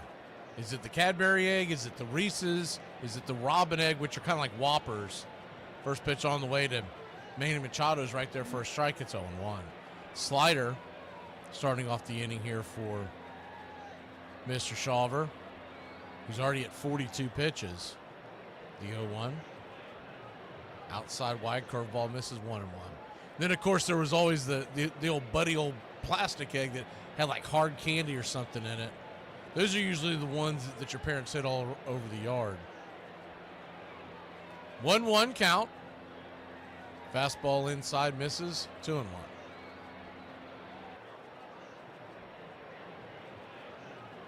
Funny story from my childhood is the 2-1 pitch, righty. Shawver. Slider nowhere near the zone, 3-1. Remember, I had to be around 7 years old, somewhere in that neighborhood, on an Easter morning, and 3-1 pitch is swung on and dribbled over towards third. Austin Riley will scoop it, flip it, 5-3 put out. Easy 1 up, 1 down to start the inning. The Shadows, by the way, have now started to cover the entire field, so it shouldn't be such an issue for the batters. So we had the hard-boiled eggs, the ones that you would dye and you would hide them. I don't know if y'all did that, but you hit them all around in the backyard and whatnot. And let's say, for argument's sake, the first pitch on the way to Merrill is right there for a strike on the outer edge. Good slider. It's 0-1. Say for argument's sake it was a dozen eggs. I really don't remember how many that were hidden. There were probably more because I had two sisters. There's a sweeper down and in. Misses. Well, let's just say it was a dozen. And at the end of us hunting and finding all the eggs, there was one missing. And my parents couldn't remember where they hid the final egg. Well, as you can imagine, the pitch on the way swung on, it chopped over to Ozzie. Ozzie's got it. He'll flip it to Olsen. And it's an easy 4-3 put out. 2 down. So several days go by. Nobody can remember what. No one saw it as far as us, the kids. And parents couldn't remember where they hid the final one. And then eventually, a few times when my dad was known to go out and mow the lawn, and he didn't do it often when I was a kid growing up in that house. They normally, the first pitch on the way is a slider on the outer edge for a strike. It's 0-1. He comes back in, and he is covered in the egg that nobody could find because the lawnmower hit it. It was all over him. The 0-1, down and in, 1-1. And it stunk. I mean, a high heaven, and we still couldn't find it. It was like the whole backyard just stunk because of one egg. 1-1 count. Here's the pitch. Four-seam fastball misses. 2-1. Braves nothing. Padres 1. Yeah, that's right, John. It was the original stank leg, whatever they called that. What was that, 20 years ago? Right inside there, so you got a 2-2 count. 2 down. Bottom of the third inning. Cronenworth the batter. Here's the pitch. Swing, chops it foul. Just got a piece of it. But for whatever reason, I always remember that whole story right around Easter time because it was one of the funniest ones. They always hid all of our little Easter presents from the Easter Bunny behind different like TVs and all kinds of all the furniture and stuff. So we go diving around there on Easter morning as the 2-2 pitch misses outside wide. Full count. Shawver comes set. Here's the pitch. Just misses outside wide. Ball 4.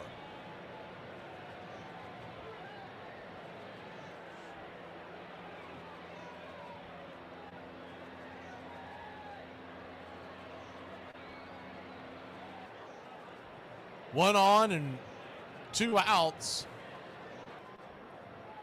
The right-handed bat of Bogarts comes to the plate. Xander Bogarts. First pitch on the way. He laces that down the left field line. That's going to get down for a base hit. That ball is trouble. Here comes Cronenworth around. He should score with these. He does. And it's 2-0 Padres, an RBI double by Bogarts. They did not have him played to pull. And he hung a slider inside, and he ripped it down the line.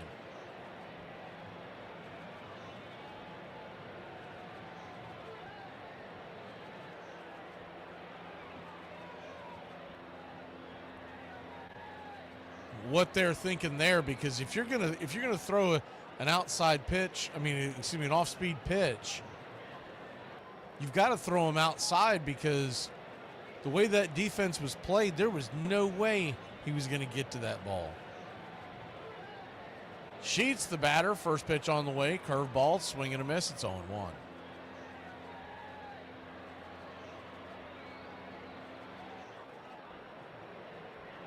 Padres 2 now, Braves nothing. But the Braves got to score some runs. They know it's Shawver Day, and he's not going to shut down this offense.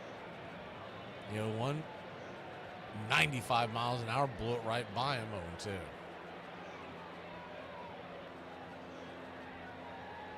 They were 1 for 9 with runners in scoring position on Friday night. Saturday, they just didn't do a thing offensively. The 0-2 in the dirt, 1-2. And it's not getting any easier. We got to head to Los Angeles to face the Dodgers the next 3 nights. They are undefeated. I believe they're 5-0.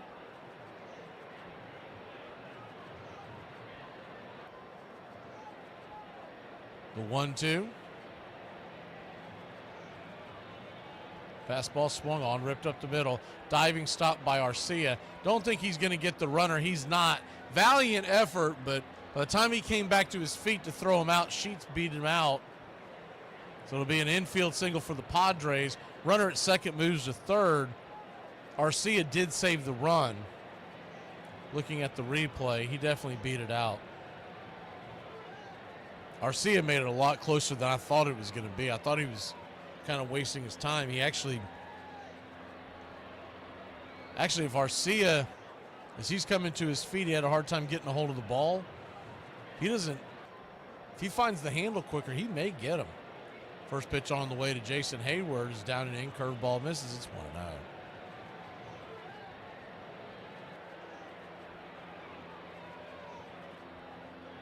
1-0. 1-0.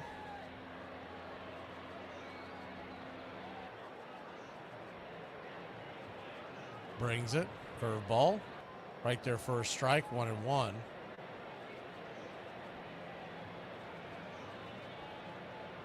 On the play, Sheets takes second base.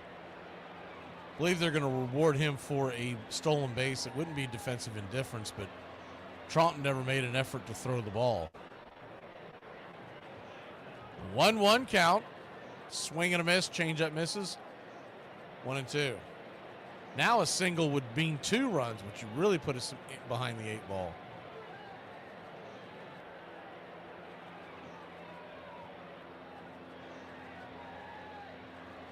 The 1-2. Kicks and fires. Swing and a miss, strike 3. Got him out of that jam. Could have been worse. Shawver tiptoeing through grenades right now. We're going to get the heck some runs. Jerks and Profar in the top of the order are due up. when we come back. If you see a woman struggling with a flat tire, to help her, pull over and yell, "Go girl boss," then peel out and drive away. Helping her change the flat tire would be considered mansplaining, and that would be disrespectful. I present to you the best draft class in history, the class of 1985. William James Surhoff was the number 1 pick. Not a Hall of Famer, but still had a solid career. The second pick was even better. If you didn't get a chance to see him play, then you can't truly appreciate Will the Thrill Clark, 6-time All-Star, 2-time Silver Slugger. 2 picks later, the first future Hall of Famer in the class went off the board. Barry Larkin often gets overshadowed by other shortstops during that time. He was a 12-time All-Star who won 9 Silver Sluggers and also won the 1995 National League MVP. 2 picks after him went to the Pirates. Barry Bonds in the second round. Randy Johnson, during his career, he won 5 Cy Youngs, 4 ERA titles, won 303 games in his 22-year career. The last future Hall of Famer was selected in the 22nd round. John Smoltz was a great starting pitcher and a fantastic closer. In the 24th round, the Chicago Cubs drafted Mark Grace. And that's not all. You can make a pretty solid team out of all the other players who were drafted in this class: Tino Martinez, David Justice, Deion Sanders, Brady Anderson, and Bo Jackson. Being a hot dog, you better be good. You can't be a hot dog and just be a passive player, a pedestrian player, a normal player. You better be a superstar if you're going to be a hot dog. And that's what Ricky was. You got to respect the talent. I mean, the man has done it. Combination of speed and power. The reason why you do that and you get away with it is because you're good. If you talk that crap and go against the system and you're mediocre or terrible, they shut you down. They shut you up really fast. Ricky's talent superseded so much it allowed him to get away with a lot of things. But again, it's not just about his talent. I think his personality overrode it all. There's some people that can be mad at you with a smile, and that's Ricky Henderson.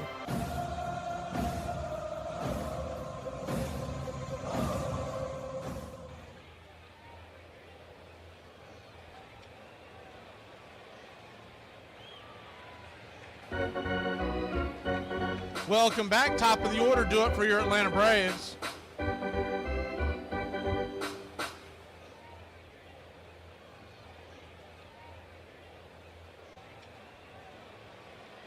First pitch on the way is right there for a strike. It's 0-1. Righty-lefty matchup. Profar 0 for 1. Just about all the Braves are except for Orlando Arcia. The 0-1 down and in. 1-1. It's amazing. Nick Pivetta, pretty good starting pitcher. It's amazing that of all people, Orlando Arcia would have his number. 1-1 count. Righty, lefty, here's the pitch. Curveball up top. 1-2. Standing on deck is Riley. Olsen is in the hole. The 1-2 pitch. In the dirt. Good take by Profar. Tried to get him to chase that curveball down and in. Profar grounded out his first time up.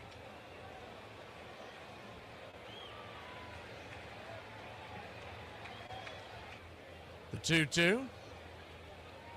Hanging curveballs chopped over towards second. It's going to be a tough play. Scooping it and flipping it to Pivetta is the first baseman, Arias. Man, that was a nifty little play over there. 1 down. Arias kind of read the play perfectly. He knew that if he gives the play to the second baseman, Cronenworth, he's probably not going to get him because he's going to have to put so much mustard on that hot dog it's going to handcuff Pivetta. Of course, Arias, the ex-second baseman, he's used to making those flips. He was just closer to the ball. Austin Riley, the batter. Come on, Braves. Here's the first pitch. Sweeper outside for a ball. It's 1-0.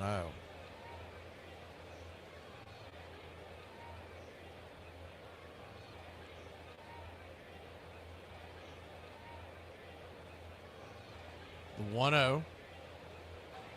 Kicks and fires. Sizzled down the third base line. 1-1. He's gone sweeper cutter.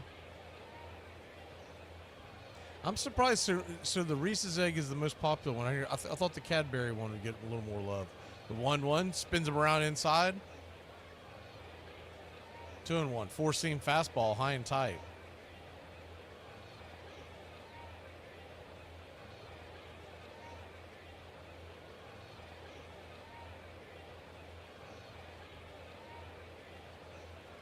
2-1 count. Swing, pops it back foul.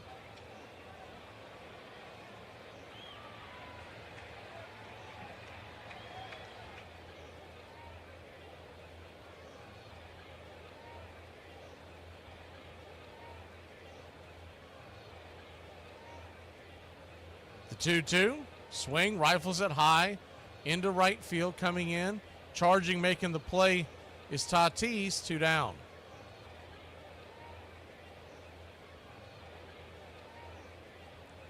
I know a few other teams are doing it, but I'm going to die on this hill.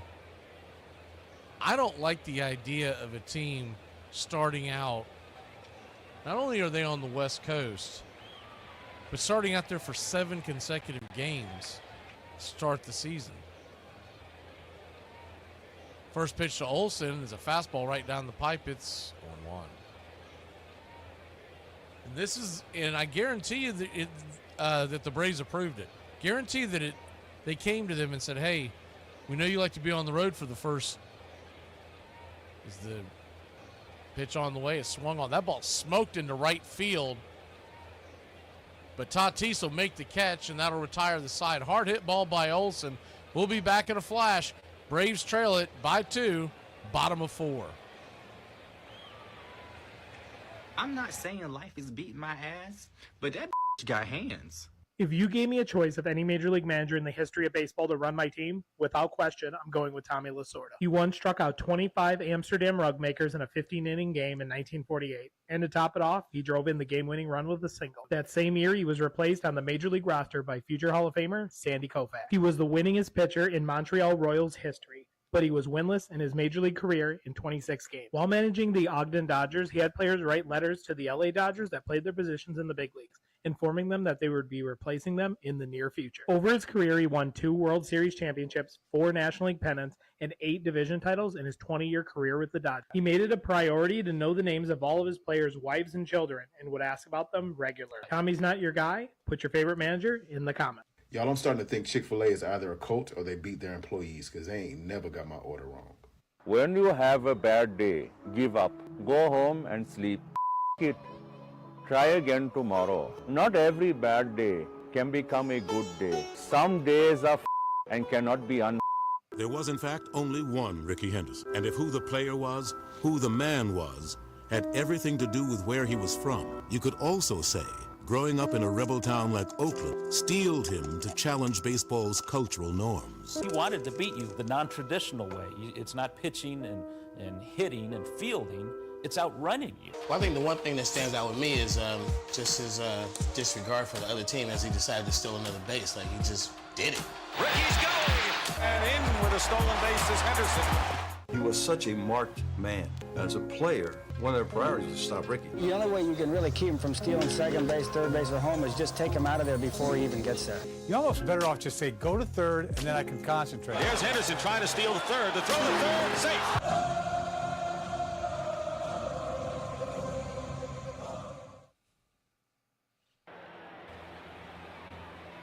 Braves Country Radio, Sunday Night Baseball Edition. Thankfully, we only have one more year of ESPN. This is the last year. No word yet if someone else is going to take over Sunday Night Baseball. I just hope they scrap the whole idea. First pitch on the way from Shawver is 93 down below the knees. A 93-mile-an-hour fastball, 4-seam fastball. It's 1-0. Diaz, the batter, and I swear he's batted already 9 times already, but Tatis stands on deck for the 1-0 pitch. That ball's going to get rifled into right field, down for a base hit. And this Elias Diaz, that's his 3rd hit of the series, and he had put some good at-bats on for a guy that's looked upon as a platoon catcher. Very impressed by Diaz, and a little surprised that this is only his 2nd start of the series. I'm a little surprised that he isn't the main catcher. Maldonado was in there the last 2 nights. First pitch on the way to Tatis is a curveball down and away. It's 1-0. Bug says, I know it's the beginning of the season, but I think it's time to panic. I'll be honest with you, Bug. I've been hyperventilating during the breaks. The 1-0. AJ turns around and flips it over first. The only solace that we can take in this whole thing is that the fact that we're losing to a really good team in their house. We do get to go home next week and face the Marlins, and then the Phillies come in at the beginning of next week. The 1-0. Sweeper down below the knees, got the call. 1-1.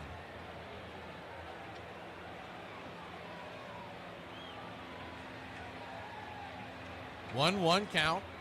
Infield is back into the left. Huge hole on the right-hand side as Ozzy's near the second base bag and Olsen guards the line. 2-1 pitch. Now as Shawver misses another one.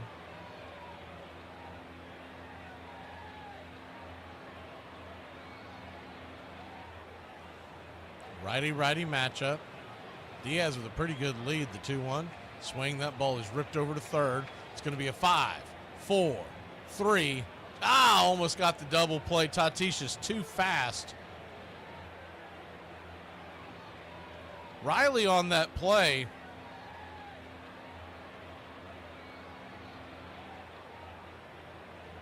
His momentum was carrying him towards the third base line, so he had to throw off his back foot.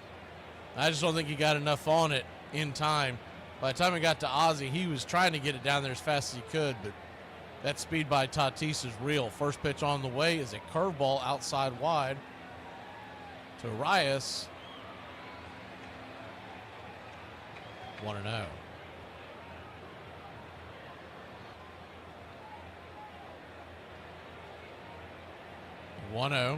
Shawver turns around, flips it over to first. Tatis, we know he will go. We'll put that action cam back on.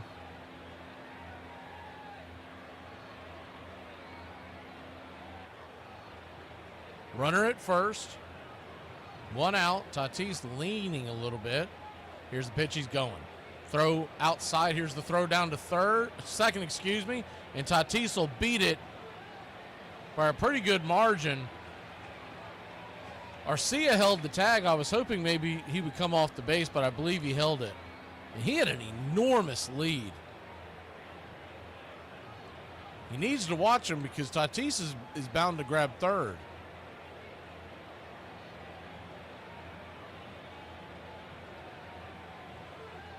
Two-0 count to Arias. Curveball swing, and that ball's hit over to second. Ozzy's got it. He'll make the catch, and it's a line drive. He scooped it off the carpet. I thought thought that ball was gonna hit the ground. He scoops it off the carpet to away. Huge out number 2, because not that Tatis can't or won't steal third, but it's not as much of a deterrent, or it's much more of a deterrent because now a fly ball wouldn't score you home. First pitch on the way to Machado is a changeup down and in. It's 1-0. 0-1. The 0-1. Yeah, Trop doesn't look like he's got much of an arm left. He came up, he was okay. And when we watched him during the spring, I don't know if it's his arm strength or it's the release, but he didn't throw out a lot of runners. Sweeper misses high and inside. You wonder if that alone may be why Drake Baldwin ends up staying up and they release. So I don't think Trump has any. As the 1-1 pitch is, it's a little bit of a pop jump ball over to shortstop. Arcia waits for it to land. He'll fire it over to first, and that'll end the inning. Kind of an excuse me swing. That one actually went our way. Maybe the tide is turning. We'll be back in a flash here on Braves Country. Grab the sticks when we return. It's a beautiful day for baseball. Hello again, everybody. Hey, babe. I got pulled over on the way home. Come on. Seriously? Yes, I really did. What was you doing? I went 53 and a 35. I tried to tell him. Where? Just down the road. I was almost home. I tried to tell him I was dyslexic and... Well, they don't give a Yeah, I know that now. Seriously? We'll Yes. have to get a lawyer. We don't have to. I didn't get a ticket or anything. What do you mean? They give you a warning? Yeah, but, I mean, I I flashed him. Okay. That got me out of the ticket. Hell yeah. You're I not should be mad? Not in the least. Oh, I thought you were going to be so mad at me. I should be thanking them, giving them hugs and kisses. You know Yeah. how much money them things saved us? A lot. Now that I have that on my conscience, I'm going shopping. No. You didn't save us money. I did. That you were going to cost us in the beginning. But then I saved it, so I might as well, treat myself. As he learned to play the game, he developed a technique on stealing bases. He developed a technique to figure out what pitchers were doing and what they gave him to steal a bag. Lou Brock talked about the fear of the bag and how a lot of guys, especially after they've been running for a while, they ease it in a little bit. They only go, they know when it's not going to be that close. He said Ricky Henderson accelerates into the bag harder than any player in history. And people don't appreciate that because they think, oh, Ricky's a hot dog. But actually, he said, he's going to be one of the toughest players who ever played. Well, you could say Ricky Henderson was a football player who played baseball because the way he ran the bases was like a fullback going through the line. The way he rounded the bases was like a wide receiver putting a move on the safety and running for a touchdown. All the things he did, you can kind of equate to the Ricky Henderson being a football player kind of guy. You're home for the classic call of Braves Country Baseball.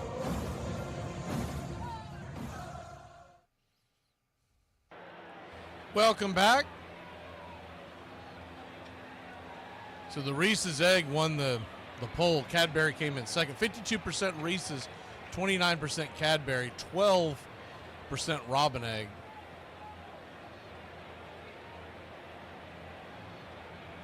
Guess I'm not that surprised because it's the most popular candy in the world, Reese's, but I thought on Easter people would want the Cadbury because you don't see it, or at least I don't see it any other time of year. First pitch to Marcell Ozuna, misses for a ball. It's 1-0. The 1-0 from Pivetta, swing and a miss, cutter down below the knees. 1-1. Marcell Ozuna now 2 for 8 lifetime versus Pivetta. He has not taken him yard. 1-1. Just misses high, 2-1. And it's funny that sweeper, it was not in the zone, but it was a lot closer than some of these others that have been called strikes today and yesterday. The 2-1, 93, four-seamer, dots the black on the outer edge, evens the count.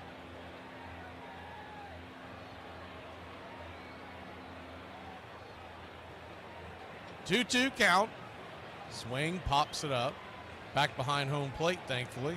Out of play. We'll do it again.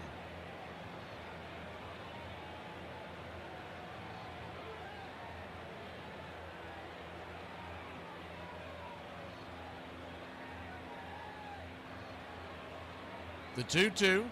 Curveball misses outside.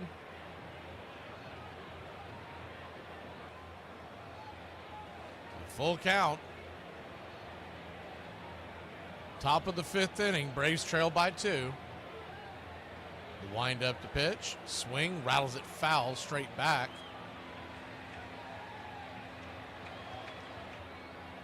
Four-seam fastball that was just about letter high.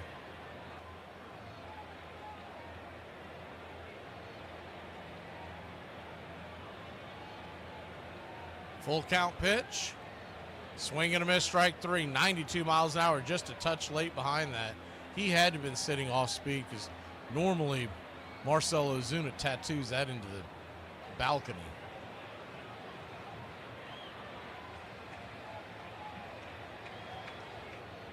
One down, Ozzie Albies the batter. Flew out to right field his first time up. Open stance from the left side. Here's the pitch to the Wiz. 92 misses high. It's 1-0.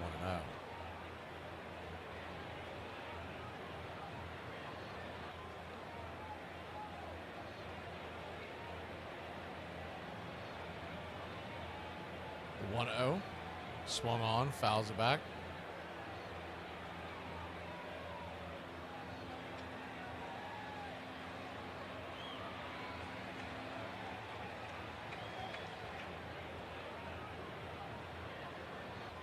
One count. Righty, lefty, here's the pitch. Curveball, strike at the top of the zone. 1-2. Braves will go to Los Angeles to head to the Dodgers tomorrow night, and they have announced the starting lineups for that series. The 1-2 pitch, pops it up, can of corn. Who wants it? Looks like Bogarts will get it just left of the second base bag. 2 down. Monday night,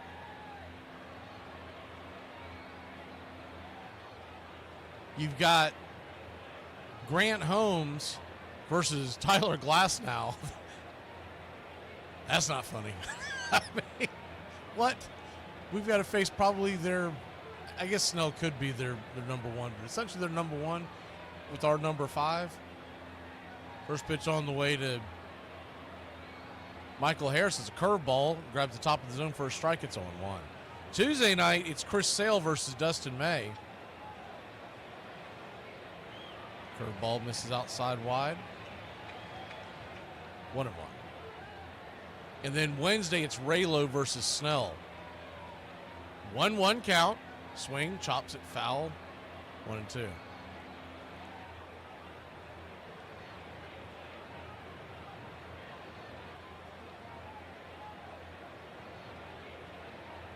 Braves trail by 2. Here's the pitch. Swing! Slices it foul. That got right inside his kitchen. I feel like Michael Harris is getting greener and greener every time I see him. His shoes are bright neon green. His gloves are bright neon green. He's got a sleeve that's bright neon green. Now he's got green tape on his bat. The 1-2. Swing. Bangs that curveball in between home and first. Rolls towards the dugout.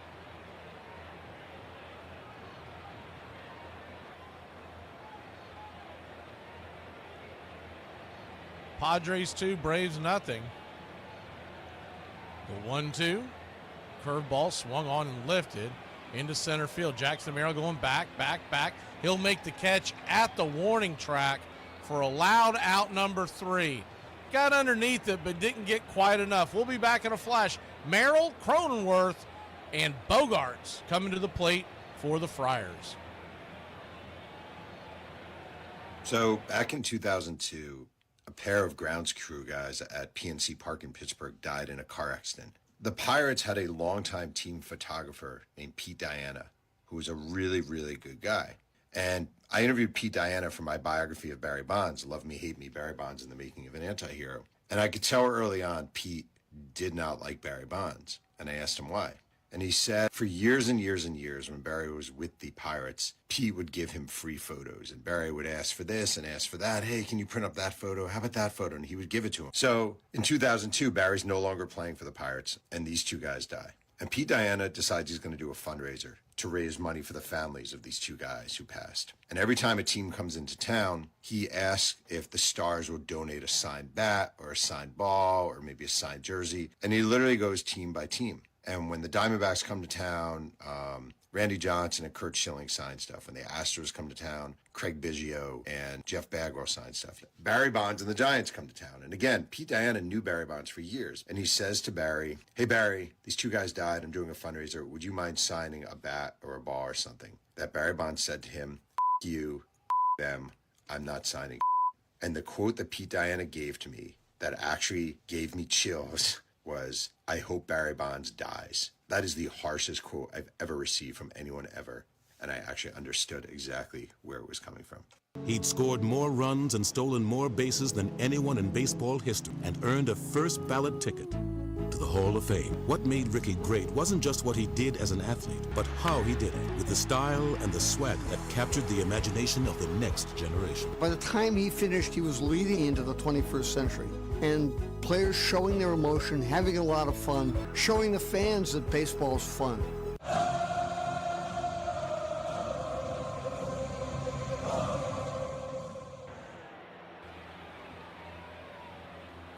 Welcome back, y'all. Bottom of the fifth we go.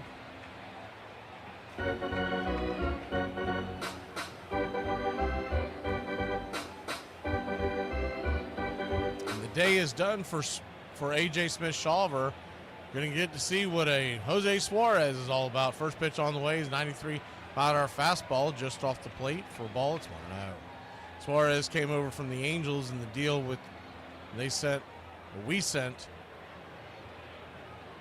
as the 1-0 pitch is swung on, banged on the ground over towards Olsen. He'll flip it to Suarez, touch the pillow just in time, 1 away. Suarez has a decently high K rate, and I guess that's why they made the trade, but they were going to end up DFAing Ian Anderson, so they got something out of the deal per se.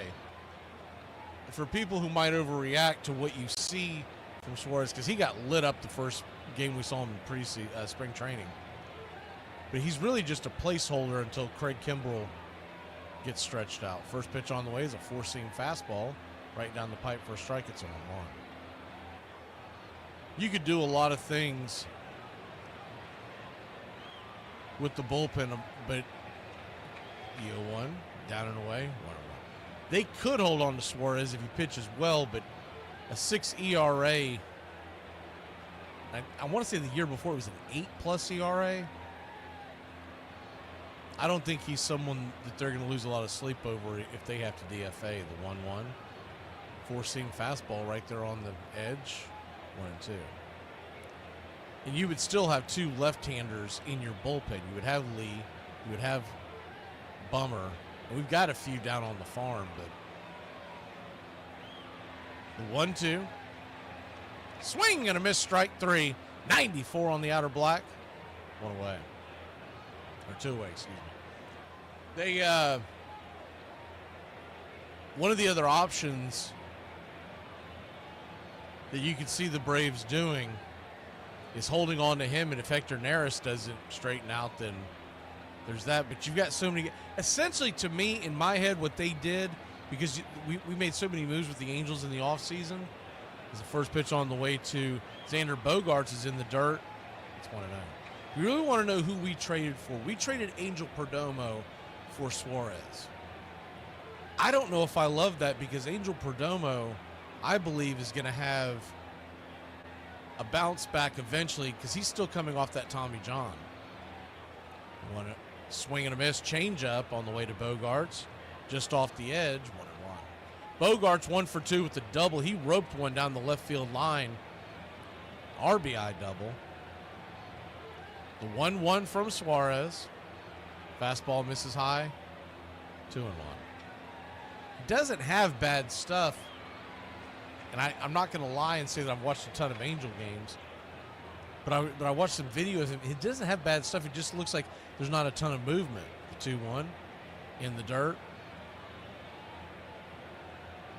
Change up missing. 3-1.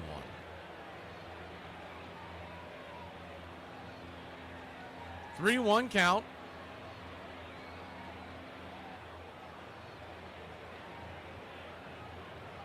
Here's the pitch.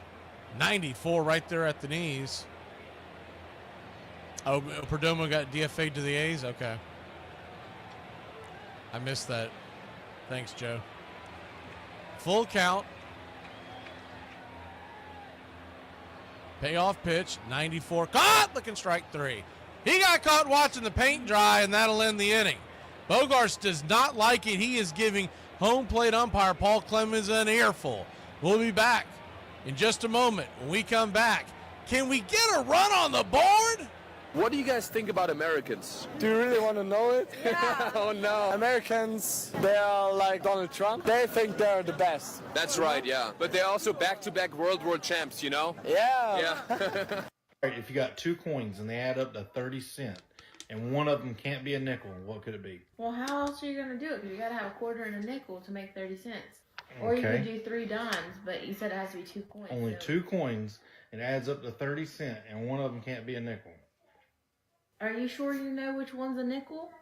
Huh? Because do you know for sure which one's a nickel? It's the 5 cent. Yeah, I know nickel's 5 cents. Smart ass. Well, I'm asking because I don't see any other It's- way to make 30 cents than to have a nickel. I and a know. quarter. Is that your answer, what you said? Yes.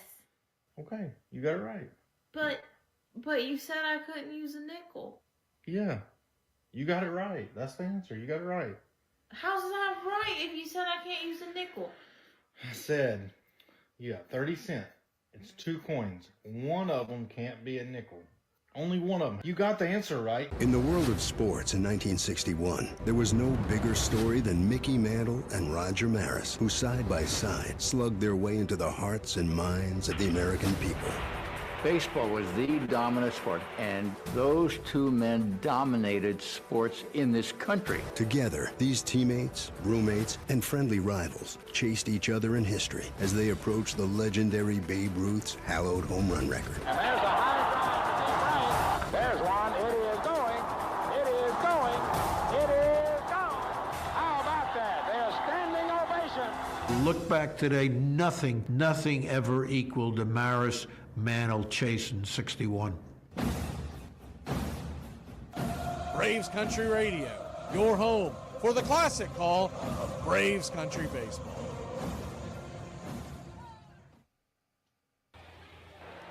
Welcome back.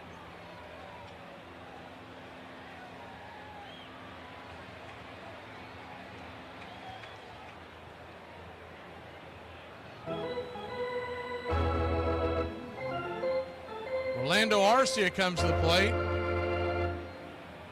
The only guy with a hit. First pitch on the way is up top.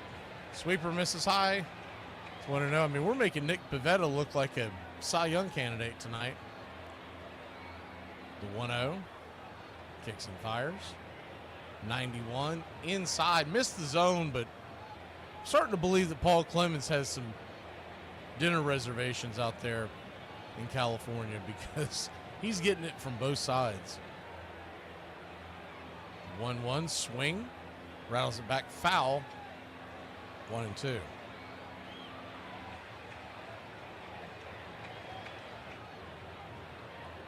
Lando Arcia now 7 for 10 with 2 home runs versus Pivetta. I think he would use one here.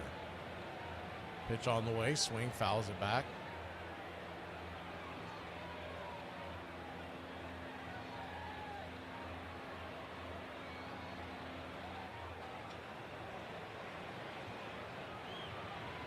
One-two count. 2-0 your score.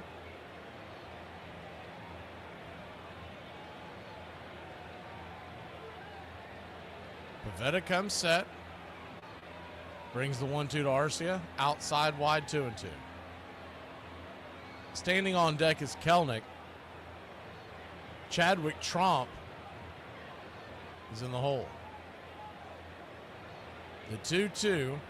Pivetta at only 66 pitches, too, by the way. Pitch on the way, swung on and ripped over to short. But right at Bogarts, it's going to be a 6-3 put out, one down.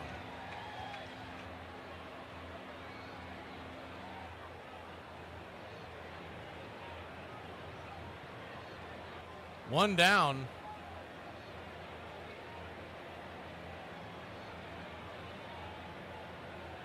Kid Kelnick will come to the plate.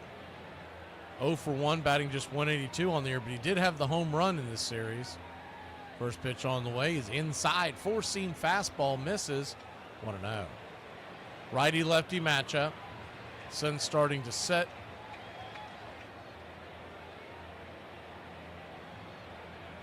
Beneath the walls of Petco Park out here in San Diego.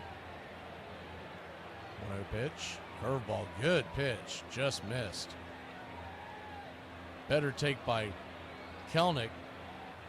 2-0. That's when he wants him to chase and bang over to third. 2-0 count. Pivetta fires it, swung on, pops it up. He's going to can a corn over in the third base area. Foul territory, making the catch is Machado. Kelnick slams his bat, heads back to the dugout, 2 down. We're sitting here at just 70 pitches with Pivetta. I don't know what his pitch count's going to be, but I'm ready to see anybody but this guy. Pivetta, pretty familiar with Nick Pivetta. The Braves are. He has spent his career as the first pitch on the way to Chadwick Tromp. Up top for a strike, it's on 1. He spent his career pretty much with Boston and Philly. Sweeper right there for a strike, 0-2. And of course, obviously we see Philadelphia all the time in the division. We see Boston every year. The 0-2. Swung on it, fouled back, we'll do it again. Before they started doing the routine of everybody playing everybody in Major League Baseball, the Braves always played the Red Sox anyways because it was considered a traditional rival. 2-strike pitch, swing and a miss, strike 3. Trump chased that one, 92 up around his eyeballs, and that'll end the inning.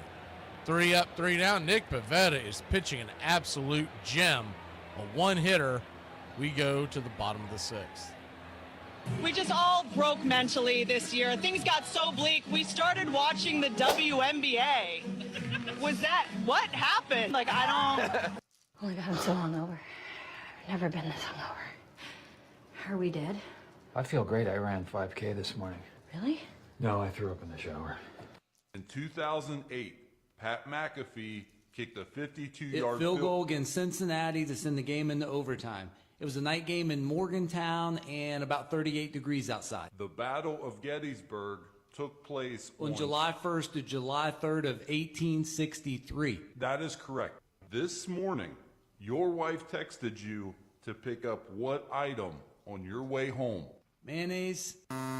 From the start of 1961, history was being made as John F. Kennedy, the country's youngest ever elected president, was sworn into office. From the space race to the building of the Berlin Wall to the dance craze known as the Twist, a new day was dawning, and baseball was also coming to an historic crossroads. For 60 years, from 1901 through 1960, the two major leagues had each consisted of 8-team leagues, and they played a very predictable set number of games, 154. But in 1961, that would change as the American League added 2 new teams. The Washington Senators were moving to Minnesota to become the Twins, only to be replaced by a new Senators franchise in D.C. There was also a new team in Los Angeles, the Angels. And as a result of the expansion, the AL would play 162 games instead of 154. The National League was still on a 154-game schedule and wouldn't expand until 1962. But the NL had already changed in a different way. The league had been tapping into a deeper pool of talent and had won 5 of the last 7 World Series titles, including 1960. Braves Country Radio, your home for the classic call of Braves Country Baseball.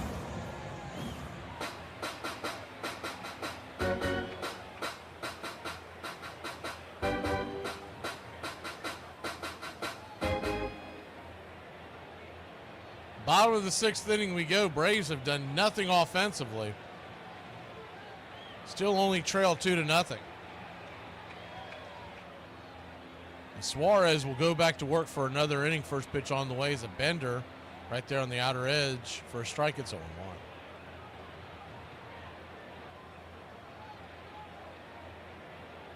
The 0-1. Fastball, swing and a miss. 0-2. Braves expect to get Ronald Acuna Jr. back early May. And there's a chance that Spencer Strider would only have about 2 more rehab assignments, putting him back into the fold in a few weeks. Pitch on the way. Swing and a miss, strike 3. Chase that one off the pier. 1 down.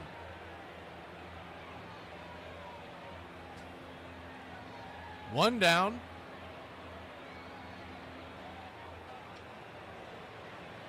This is an interesting argument that's being had in baseball right now about the barrel of the bat. The Yankees have flattened the bat towards the middle, put the barrel in the middle. And essentially, first pitch on the way is a changeup in the dirt. It's 0-1.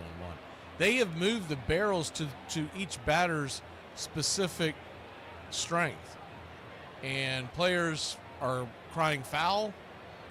To the letter of the law, it's realistically a legal move. Is the 1-0, swing and a miss, 1-1. But it'll be interesting to see what happens. If you see the numbers the Yankees have put on the board, to start the season. 1-1 in the dirt. It looks like there's a square edge to it. It's technically not, but it doesn't look like your typical round bat, and I do think there is an argument to be had that they are illegal. The 2-1, swing and a miss, 2-2. It'll be interesting to see if they step in. Of course, a lot of players believe they're not going to step in because it's the Yankees.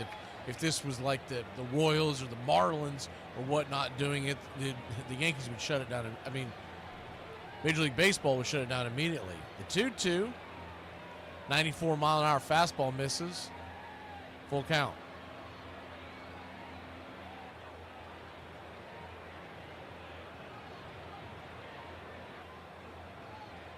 Payoff pitch from Suarez. 95 just misses. Like to have had that call, but it did miss the zone. So he'll head on down to first. 1 on, 1 out.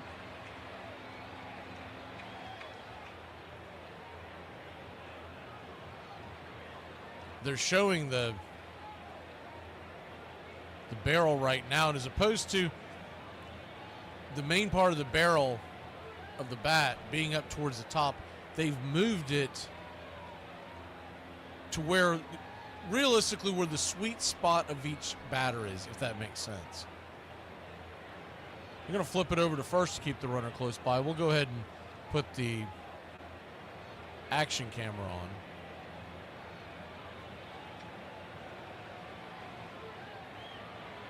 First pitch on the way is a changeup off the edge for a strike. Diaz, it's 0-1. On deck once again is Fernando Tatis. I don't know how he's batting every inning, but he is. Padres do have 6 hits, but you'd think they had 30 by now as many times we've seen Tatis on deck. The 0-1. 95 misses. Trump tried to get the frame. 1-1.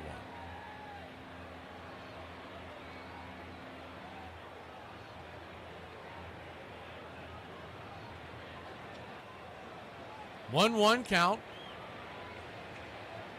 Suarez does a double take and kicks and fires. 94-mile-an-hour fastball right there on the intercut. 1-2. Pretty good lead over there at first base.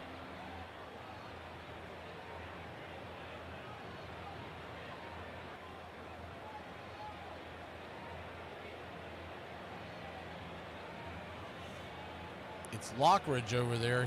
He's in for Jason Hayward. The 1-2 swing. Just got a piece of that. Dribbles it foul towards the third base dugout. We'll do it again.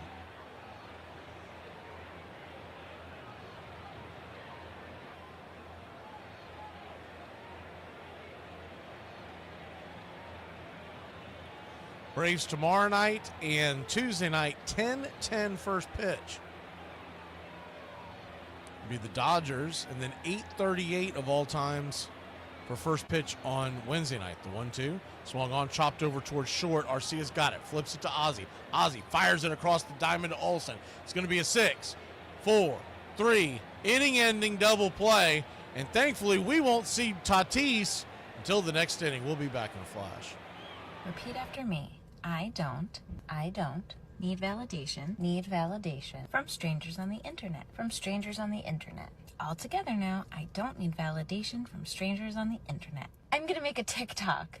I'm not going to the hospital just because she decided to get a chest piercing. What even is that? Stop calling it a chest piercing. She was stabbed multiple times. Dad, I've been thinking, and I think your generation and mine aren't really that different. Your grandpa used to feel the same about you that you feel about us, right? So what? Oh wait, see, we're the same. We're different. At the end of the day, Grandpa and I could still sit down and talk. We had common ground like loyalty to family and country. You guys don't have The NL won 5 of the last 7 World Series titles, including 1960. That year, the Fall Classic opened at Forbes Field. Wednesday, October 5th, dawned bright and sunny.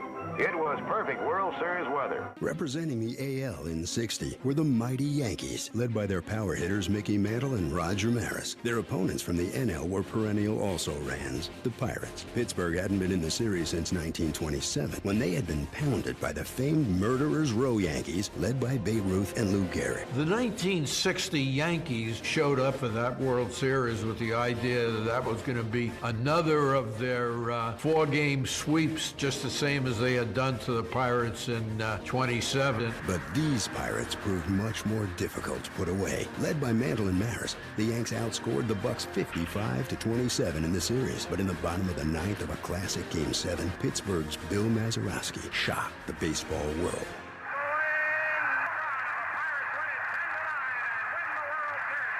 We just will never forget that moment. Anyone who was there or any of the players that participated in that game will never forget that sight with that ball clearing that fence at that time.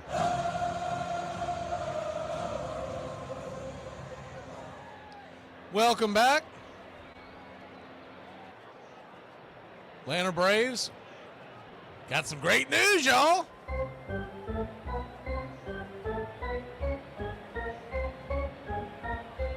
Anybody but Nick Pivetta. That's not the great news. Pivetta will go back to work. The great news, we at the top of the order. First pitch on the way is a curveball outside for a strike. It's 0-1. Atlanta Braves have one hit so far if you're just joining us. Profar with his bright red shoes digs in from the left side of the plate, 92. Misses up top, 1-1. He grounded out in the third and the first, only 2 at bats. We're here in the 7th. The 1-1. Misses high, four-seam fastball. 2-1. Pivetta has seen the minimum batters so far.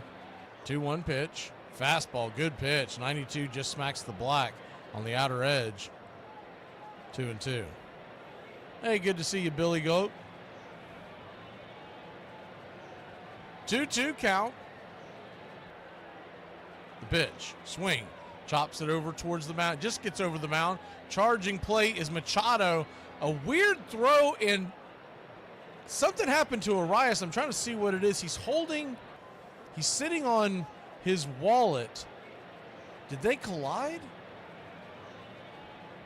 I guess they might have collided. Profar helps him up. Profar seems to be unscathed. You're going to have to see a replay of that much slower. Maybe when he came by, he kicked his foot. Yeah, if that's exactly what it was. You got to realize Arias is not used to playing first base. It's pretty new to him. His foot was on the base. It needs to be to the side of it. He'll eventually learn that, or he'll end up getting the, who was that, Tim Hudson treatment? Remember when Tim Hudson was covering the bag years ago and got stepped on? First pitch on the way to Riley. Misses outside for a ball. It's 1-0. They've talked a lot about the college baseball double base that has been used for years in softball. I saw y'all were talking about is the pitch on the way to Riley smoked, and an unbelievable catch by Machado. I don't know if he caught that ball or if that ball caught him. That ball was absolutely annihilated, and somehow, some way, Machado, I think he closed his eyes and stuck his glove up and prayed for the best. That ball carried him backwards as he made the catch. Man, when you got bad luck, this is what it does. First pitch on the way to Olsen. There's nothing bad luck about that. He swung at a bad pitch on the first pitch, and another 1-2-3 inning. Olsen, bat at bat there. You got to wait for your pitch. We'll be back in a flash. Get up and stretch, Braves country.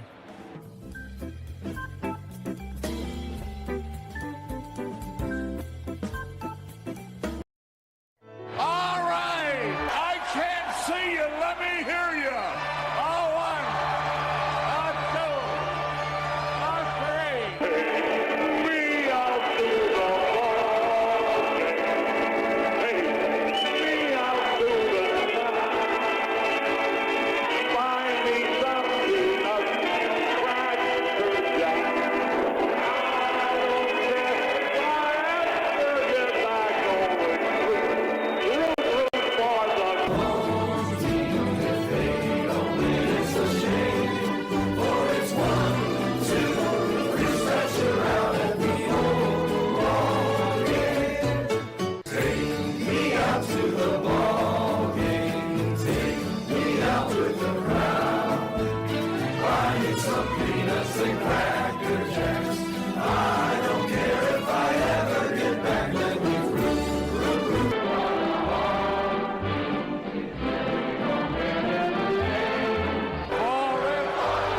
Welcome back, Braves Country.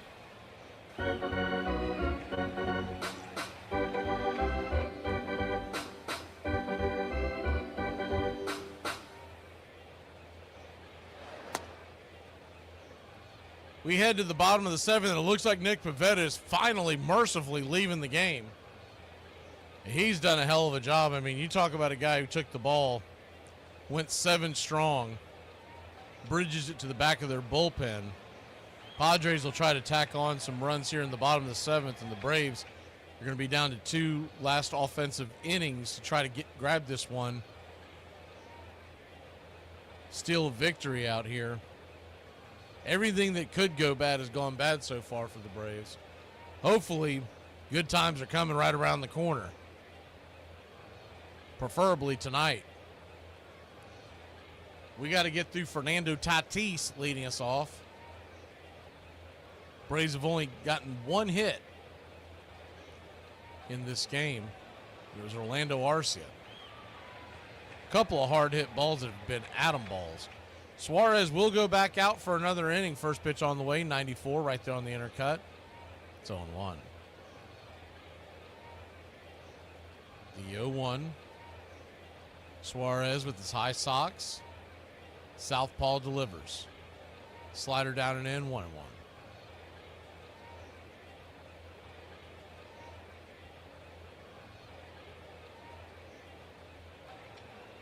One count. Pitch in the dirt. 2-1.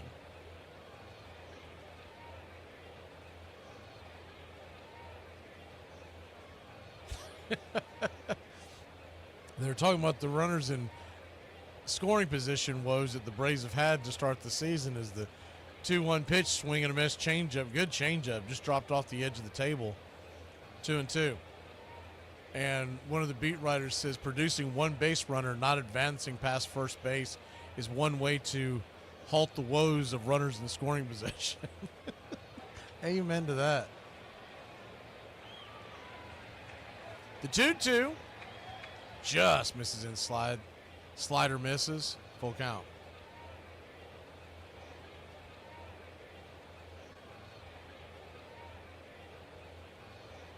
Full count.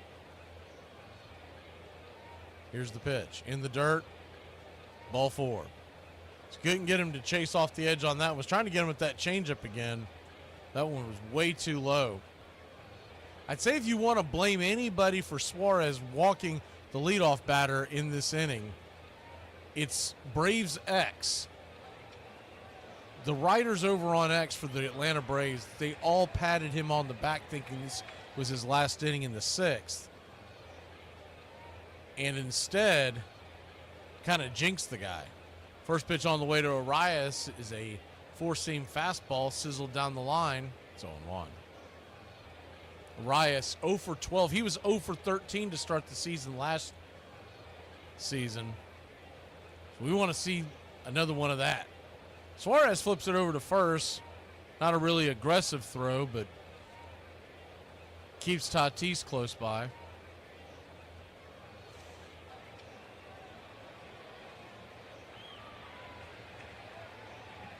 The 0-1. Pitch in the dirt. 1-1.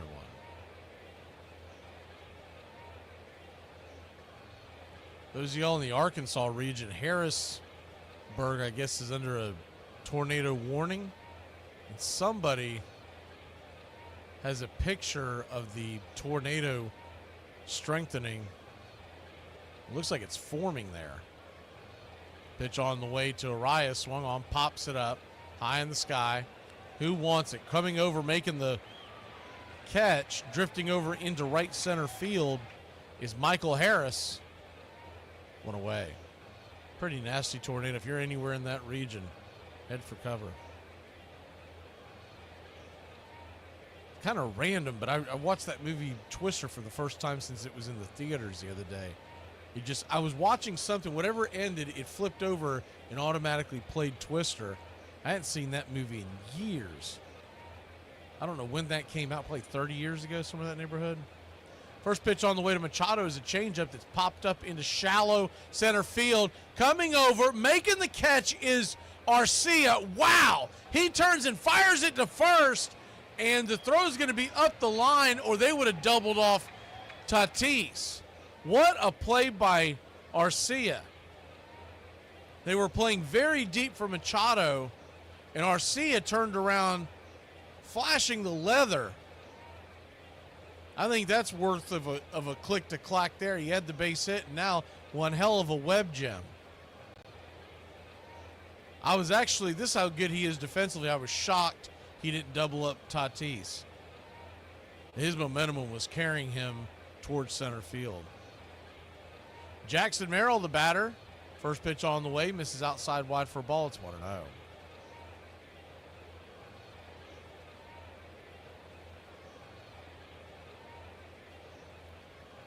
1-0. Suarez comes set. Fastball misses outside wide. 2-0. I believe picking him to click was the first time I've done that since the 2023 season. And I don't know if I jinxed the rest of the Braves bats by doing that, because he's the only one with the base hit. The 2-0 swing, lifts it into left field, going over. Let's stay in play. It's going to go off the wall. Profar is going to fire it into the infield. It's going to be a bad throw. Misses the cutoff man. Dribbles into the infield, and the Padres have taken a 3-0 lead. I don't know if it would have made a difference. There was 2 outs, and Tatis was off at the crack of the bat.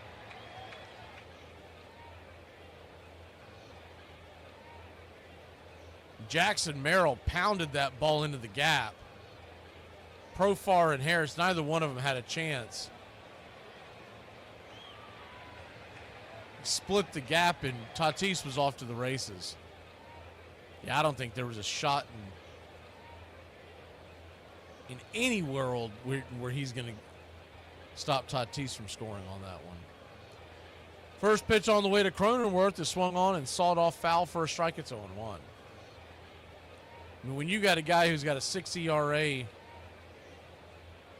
lifetime, you're kind of pushing the envelope, sending him back out there for that third inning. Especially into the heart of the Padres order. The 0-1. 95-mile-an-hour fastball. It was just off the edge, but you would have liked to have gotten that call.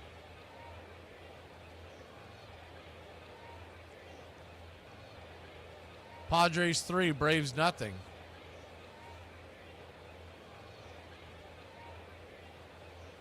The 1-1. Fastball right there. Kisses the black. Outer edge. 1-2. 1-2 count, and Cronenworth will take his time out. Merrill at second, so anything that gets down will probably score.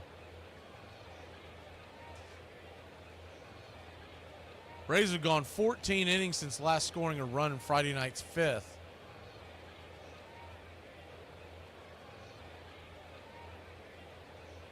The 1-2. Just step off the mound for a second.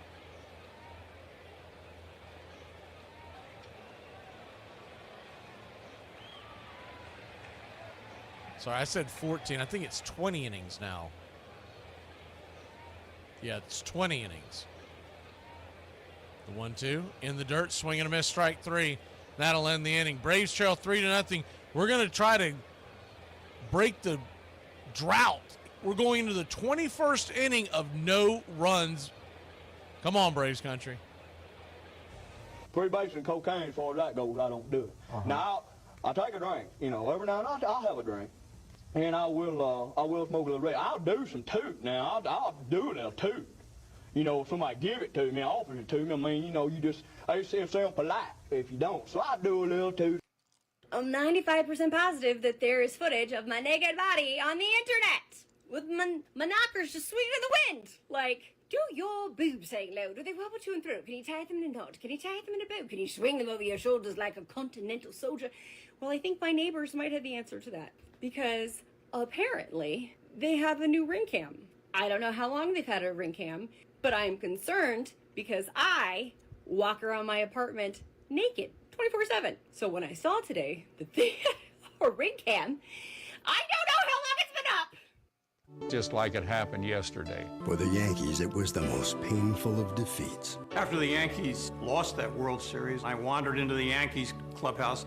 I looked over, and Mickey Mantle was sitting there. He had his uniform top off, his undershirt, so to speak, and he just sat there because, he had to pinch himself to feel out whether or not this really happened. He was actually quiet in the clubhouse. He was embarrassed that Pittsburgh beat us. Soon, the blame was pinned on the colorful but aging Yankee manager, Casey Stengel. There is a program that's going on with the Yankees, and it has an annuity program, and the annuity program means that after a certain length of time, some people think you should retire. Stengel had long been considered a master motivator, a genius who'd led New York to 10 pennants in 12 years. Now, as the 1961 season approached, the Yankees had to recover from a tough loss in the series and the loss of their skipper. And while the team still had high expectations, there were serious questions about whether they could reach them.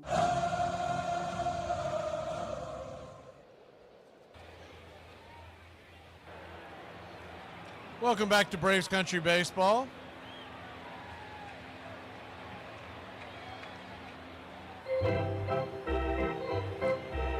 Atlanta Braves will go back to work, try to score the first run over 20 innings. The fifth inning of Friday night's ball game was the last one, so this is inning number 21. He gets some fake IDs and bust through that 21. Here we go. Marcell Ozuna, first pitch on the way, righty-righty matchup. Jason Adam misses high with the ball. It's 1-0.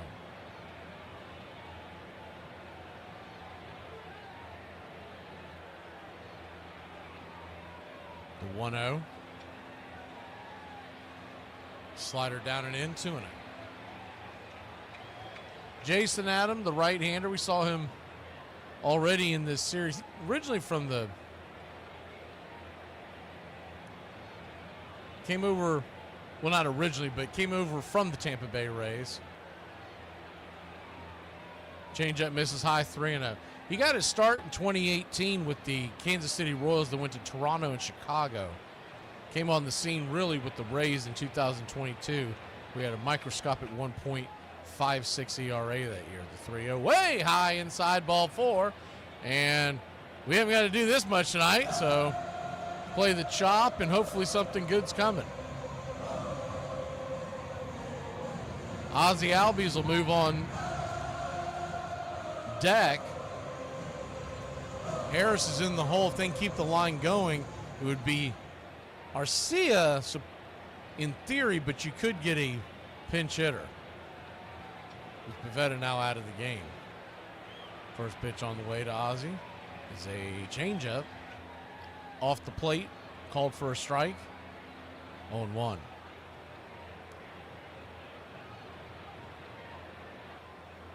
The 0-1. Kicks and fires. That one was a strike. Sweeper up top. 0-2. Jason Adam, 33 years old, from Omaha, Nebraska. Drafted by the Royals back in 2010.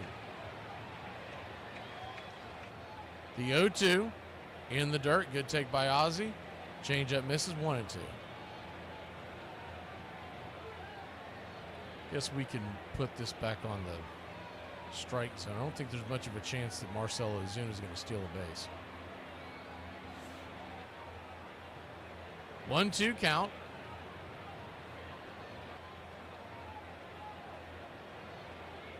Here's the pitch. Ooh. Whoa. That might have been a get it right call. Slider creeped in, hit the zone, but Ozzie had to step out of the way. He didn't get the call, Adam didn't. Then again, that first pitch was off the plate, so even Steven. The 2-2. Inside, almost gets him. 3-2. That ball was moving so slow, I was hoping Ozzie would stick his elbow guard out there and just doink his way down to first.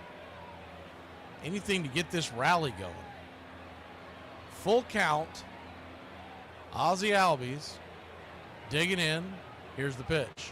Swing and a miss, strike 3. Change up top, probably chased one, but they've been calling some high strikes. They might have gotten the call one away.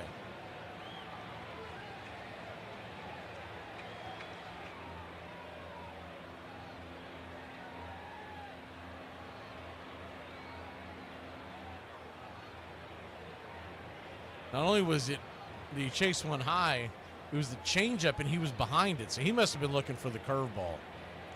First pitch to Harris, inside, almost gets him. That is the second time he's almost hit someone with his slowest pitch. You know, there's something to be said for the guys that'll take one for the team. I don't want them getting hit by a fastball and breaking something, but one of the soft ones, rub some dirt on it and head to first. The 1-0. Swung on, ripped up the middle. Off the leg of Adam. Barehanded by Machado, and he is going to make the play. Wow. And somehow Ozuna gets doubled up. Ozuna got caught with his hand in his cookie jar. He took a wide turn around second base. What in the hell was he doing? There was no way he was going to turtle his way around the bases. We'll be back in a flash. It's been that kind of series here in Braves country. So I found out last night that my husband's been cheating on me. Yeah. So we go to this party. I did not want to go, but he was really adamant on going. Now I know why. I'm at the bar getting a drink, and I get approached by this girl. We'll name her Rachel for privacy reasons. Don't privacy her. Expose her like old man balls in male locker room. And she starts raving about this guy she just started seeing. And then she says he's actually here tonight. And I'm like, I want to meet him. So she points behind me. And I'm like, because the only one standing behind me is my husband. What an Indian TV drama way of finding out. He's married to me. Rachel puts her hand on my shoulder and says, I know. And as that's happening, my husband comes up behind me, puts his hand on my other shoulder and goes, we've been meaning to talk. So I say, you know what? Don't talk to me. I'm leaving. And then I woke up and I wanted to confront my husband about it, but it was 2 a.m. and he was sleeping.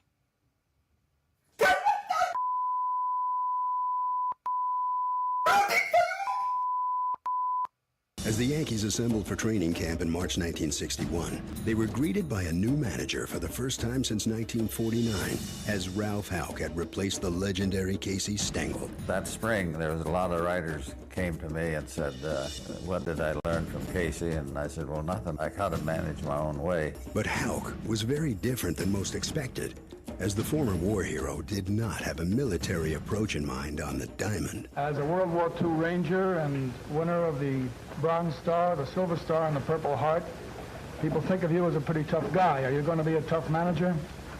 I think, Tom, that...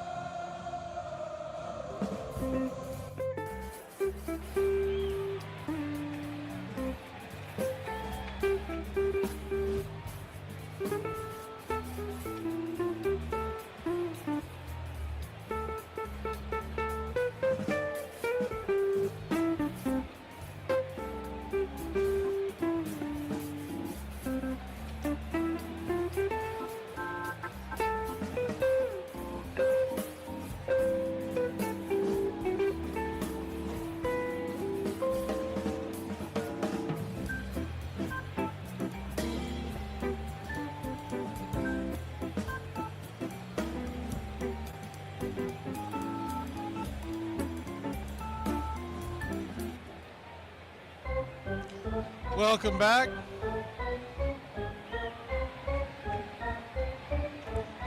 I don't know what was going through Ozuna's mind. I guess he thought he could take the base because Machado wasn't there. His first pitch on the way is a splitter in the dirt by Hector Neris. It's 1-0, the new pitcher for the Braves. Came out on opening day and got annihilated. We'll see what he's got this time. But when you're down by 3, it doesn't really matter if you thought you could make it or not. You need to play conservative base running. Down by 3 is the 1-0 swing and a miss sinker. 1-1. He's not known for his base running, fair enough, but when he made the wide turn, he might as well went ahead and gone and just see if he could force a play, because once you get halfway there, you might as well force the action. Ozuna is looking at it in the dugout with Goodwin. And I don't know what he's trying. I would love to be a fly on that iPad to see what they could possibly be pointing at. I'm sure Goodwin is sitting there trying to be as nice as possible, but kind of reminds me of someone as the 2-1 pitch misses outside, 3-1. Ozuna looks like someone who is trying to look for something that's not there. Like kind of like if there's a video of you, is it 3-1? Fouls it back, full count. If there was a video, if you're on a Ring camera and you've knocked into a mailbox and you're trying to pull it up and see, well, see what had happened was the mailbox was, you're gonna have to wear that one. Kangaroo Court's gonna get you for sure. The full count, swung on and popped up into the stands, deep down the right field line, out of play.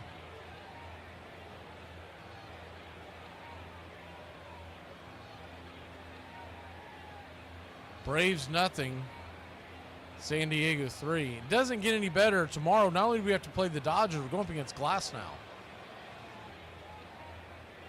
Of course, baseball doesn't make a lot of sense, and that'll be the game that our offense explodes.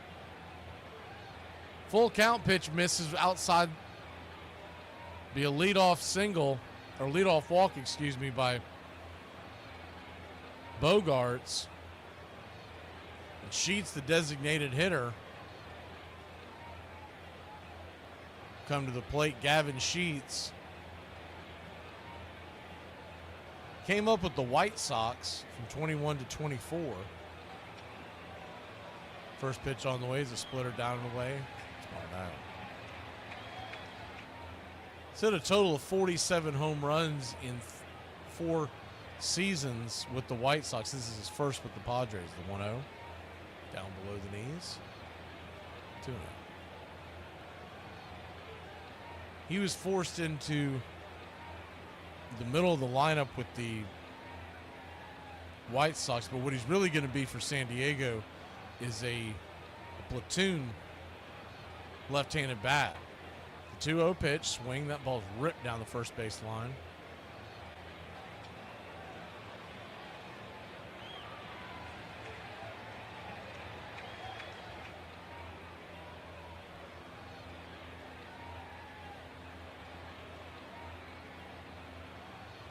Braves nothing, San Diego 3, bottom of the 8th.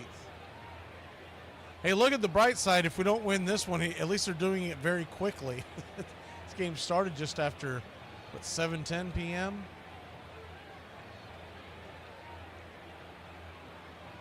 The first one was a 3-hour and 15-minute marathon. The 2-1. Runner goes. Tromp throws it way up the line. And that was nowhere near it. Padres are running on Tromp at will. And there's just not much of a chance that I see that Chadwick Tromp's going to be on this team when Sean Murphy comes back.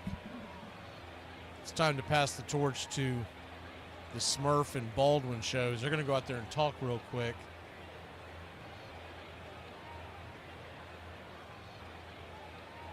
Tromp, Neris having a quick powwow. And I like Chadwick Tromp as a person. Every time he's interviewed, always seems like a really good guy. But he's just not he's not a major league catcher, especially not at this stage of his career. He's a guy you put in if everybody else got injured, and you have to bring him up. He's 30 years old now. 3-1 pitch is right down the pipe for a strike, 3-2. It's from Aruba. Like I said, every interview I've ever seen just seems like a great guy. I want him to do well, but it just doesn't seem that he has it behind the plate. He's never been that great of a hitter. The 3-2, swung on, pops it up. Remember when he first came up a few years back, and Austin Riley, he's actually going to have room on this one. I thought he was going to run out of room. That ball's going to stay in play. He'll catch it right by the Braves' third base dugout on the huge warning track over there. Good catch to get it out there. That'll bring Lockridge to the plate, who's in for Jason Hayward. He walked his first time up. Tromp in his career is a .229 lifetime hitter, just 153 at bats. But when he first came up, as the first pitch on the way is a splitter, went around. Did he go around? He did go around. Got the call. 0-1. First came up with the Braves, I should say. He had played 33 total games with the Giants in a couple of seasons before he came up with the Braves in 2022. Pitch on the way. Sinker is banged foul. It's 0-2. 0-2 count. And I remember being so impressed by him because he came up. I don't know if any of y'all remember this, but he played one game in 2022. Is he 0-2? He's in the dirt. Just tried to get him to chase that splitter 1-2. And it was against the Marlins, and he went 3 for 4 with 2 doubles, 3 RBIs, but he got hurt. And he never came back as the 1-2 pitch is swung on and dribbled foul down the line. We'll do it again. He never came back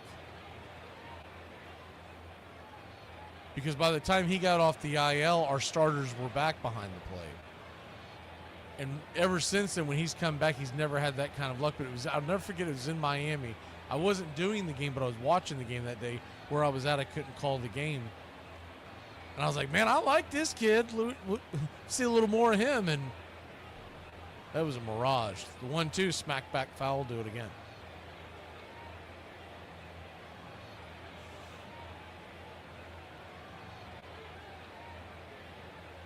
San Diego 3, Braves nothing. Here's the pitch. So that ball's going to get sliced down the right field line. It's going to get down for a base hit. Another run will score, and the Padres lead it 4-0. Four-seam fastball on the outer part of the plate, and it was rattled into the corner. Lockridge with the base hit.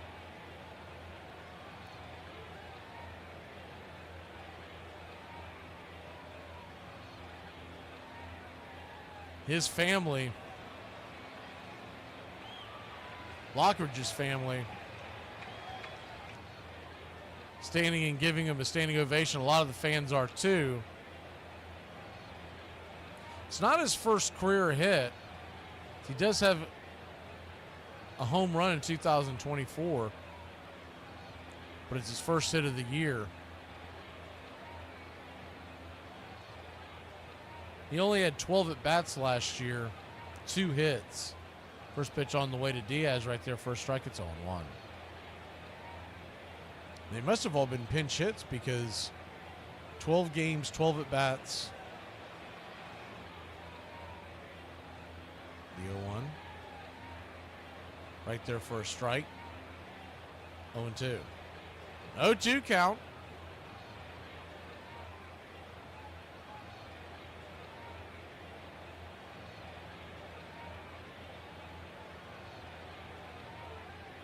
Runner at second, runner goes. Ball goes off the glove of Tromp. Runner will be safe at third. Tromp almost allowed another run to come in. Ball came back and sizzled off the backstop. If it didn't hit so hard, it might have been in. Lockridge has pretty good speed. He might have had a chance to score from second. They are just running at will on Chadwick Tromp.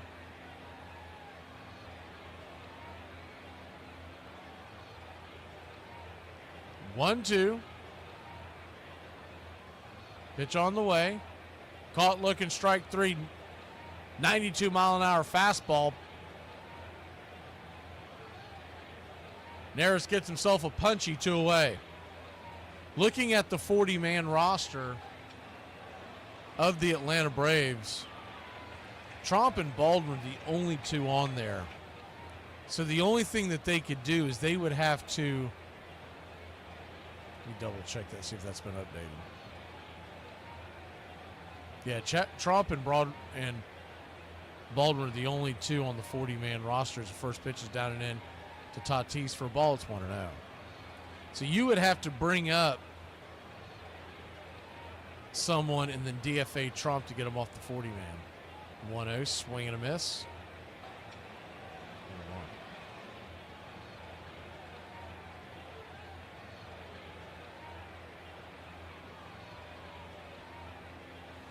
So you'd have to go to the minor leagues to find a catcher. And I doubt they do it before Sean Murphy comes. 1-1 pitch. That ball's ripped over the head of Riley. He leaps to his feet, but it bounces off the tip top of his glove. And that'll be another run. The throw comes into second. Tatis is out. But Ozzie Albies is holding his wrist. Are you kidding me? We cannot get a break. Ozzie Albies is bent over in pain. See if I can shift this. I think I can. It should end the inning. Oh, he's definitely out. I don't know what it didn't look that bad on Ozzie, but he just kind of a jam shot. He's holding his left wrist where he was tagging him. We'll be back in a flash, y'all. This is unfreaking believable. On this date in 1948 at Ebbets Field, number 2, the Dodgers play their first exhibition game at Dodgertown in Vero Beach, which will remain the team's home for 61 years. Amidst much fanfare, including Governor Millard Caldwell throwing out the ceremonial first pitch. Jackie Robinson homers in the first inning when Brooklyn beats its top farm club, the Montreal Royals, 5-4. On this date in 1968, the American League's new franchise in Seattle chooses Pilots as the team's nickname. The name originated from the Coastal Seaport Cities Association with the airplane industry and co-owner Dewey Soriano's part-time job as an Arbor pilot. And on this date, in 1994, the Chicago White Sox assigned NBA superstar Michael Jordan to the Birmingham Barons of the Class AA Southern League. Before returning to the NBA, the 31-year-old outfielder will play just one season of professional baseball, hitting just over the Mendoza line at .202 in 134 games for the minor league squad. And that's your Braves Country Radio on this date in baseball history. Find us on YouTube and Facebook today.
Welcome back. First pitch on the way from Estrada. He's on to close out a 5-0 lead. He's right there for a strike. Orlando Arcia, it's 0-1. The 0-1. Righty-righty matchup. Pitch on the way. Swing, fouls it back. 0-2. 0-2 count. I didn't see any update in the break on Ozzie. So maybe we'll find out something post-game. I'll put it over on the Facebook page if we find it. If y'all haven't found us over on Facebook yet, it's Braves Country Radio on Facebook.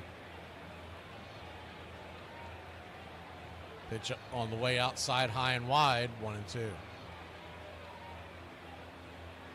1-2 count.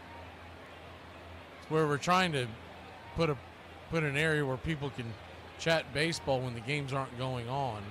I'll put the link up here in a second. Pitch on the way, four-seam fastball. Fouls it straight back. Do it again.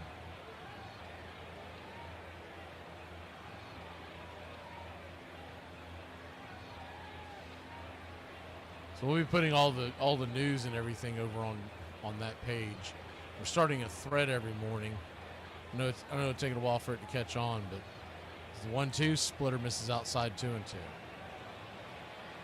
2-2 count. Starting to think Dinger and Ribby have jinxed us. Yeah, haven't been able to use it since we've created them. The 2-2. Caught looking, strike 3, forcing fastball at the knees. Arcia wants to argue.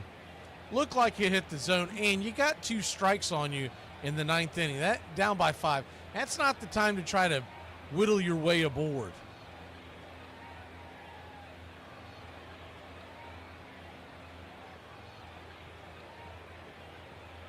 One down.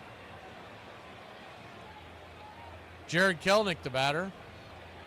How does San Diego have 2 sets of shadows? Their shadows are back. First pitch on the way is a 4-seam fastball. Swing and a miss. It's 0-1. Whoever designed this stadium was drunk. I mean, what's going on here? Anytime I've been any baseball stadium I've ever seen, once the shadows pass, you're in the goods. The 0-1, swing and a miss up top. 0-2. What do they have? Swiss cheese up there as behind home plate? An 0-2 count.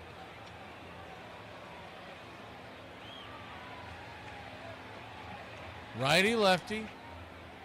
Here's the pitch. Swing and a miss. Blew it right by him. Good night, Irene. 2 away. Braves are back at it. 10:10 tomorrow night Eastern. We'll come on the air about 9:30.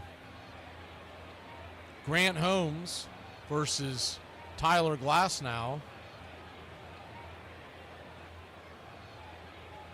Braves are down to their last strike.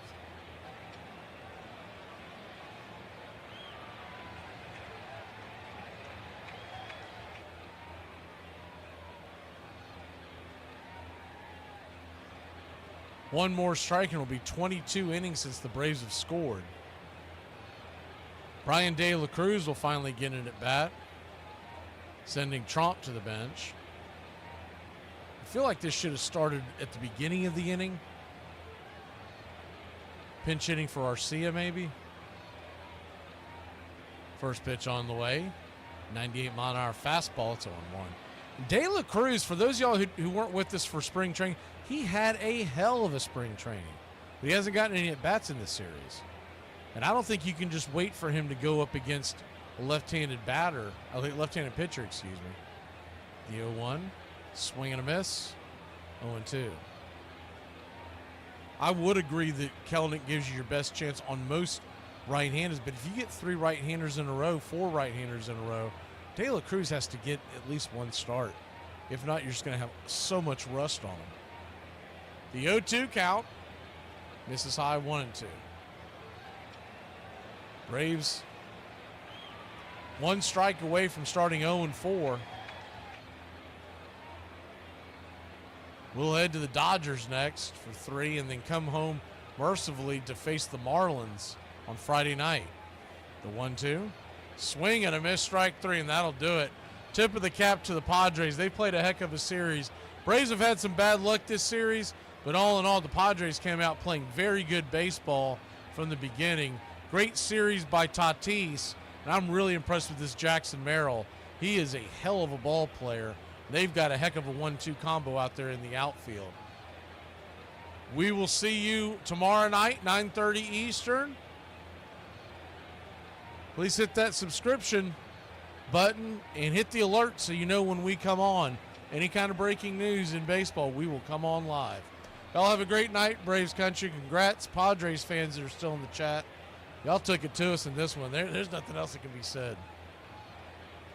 Time for Casey at the bat.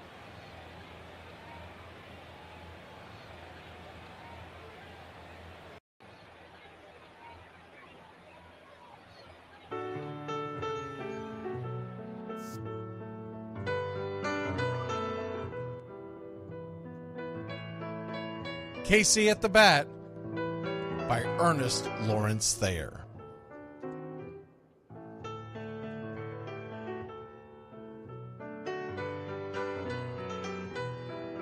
The outlook wasn't brilliant for the Mudville Nine that day. The score stood 4-2, but with 1 inning more to play. And when Cooney died at first, and Barrows did the same, a pall-like silence fell upon the patrons of the game. A straggling few got up to go in deep despair. The rest clung to the hope which springs eternal in the human breast. They thought, if only Casey could but get a whack at that, we'd put up even money now with Casey at the bat. But Flynn preceded Casey, as did Jimmy Blake, and the former was a hoodoo, while the latter was a cake. So upon that stricken multitude grim, melancholy sat, for there seemed but little chance of Casey getting to the bat.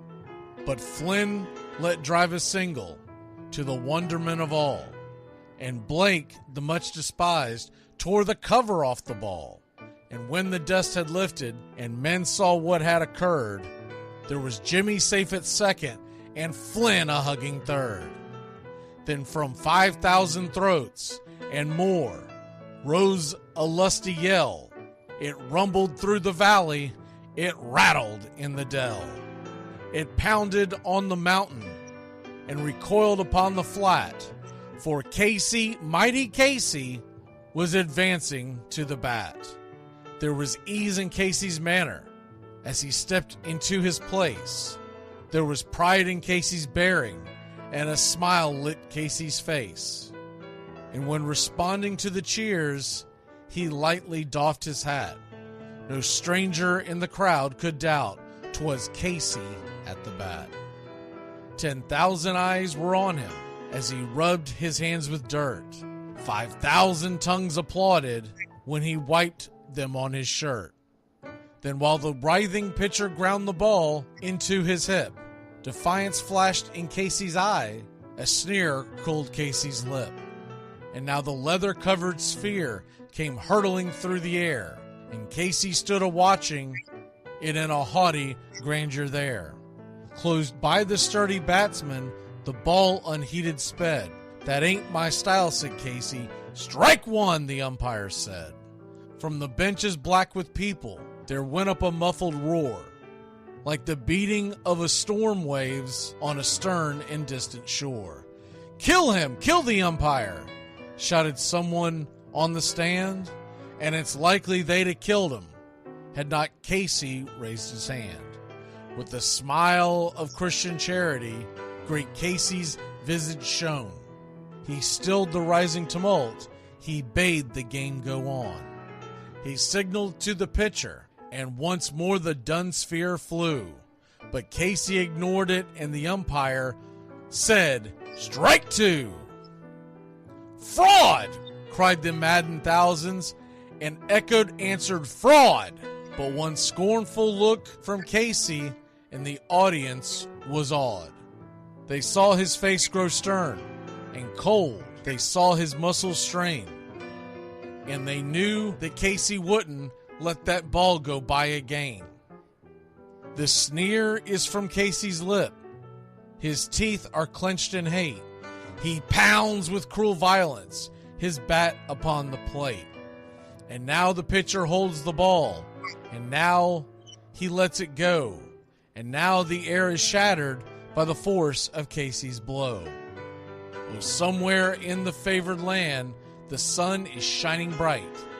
The band is playing somewhere, and somewhere hearts are light.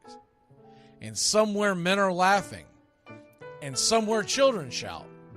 But there is no joy in Mudville. Mighty Casey has struck out. Casey at the Bat, Ernest Lawrence Thayer, published June 3rd, 1888. San Francisco Examiner.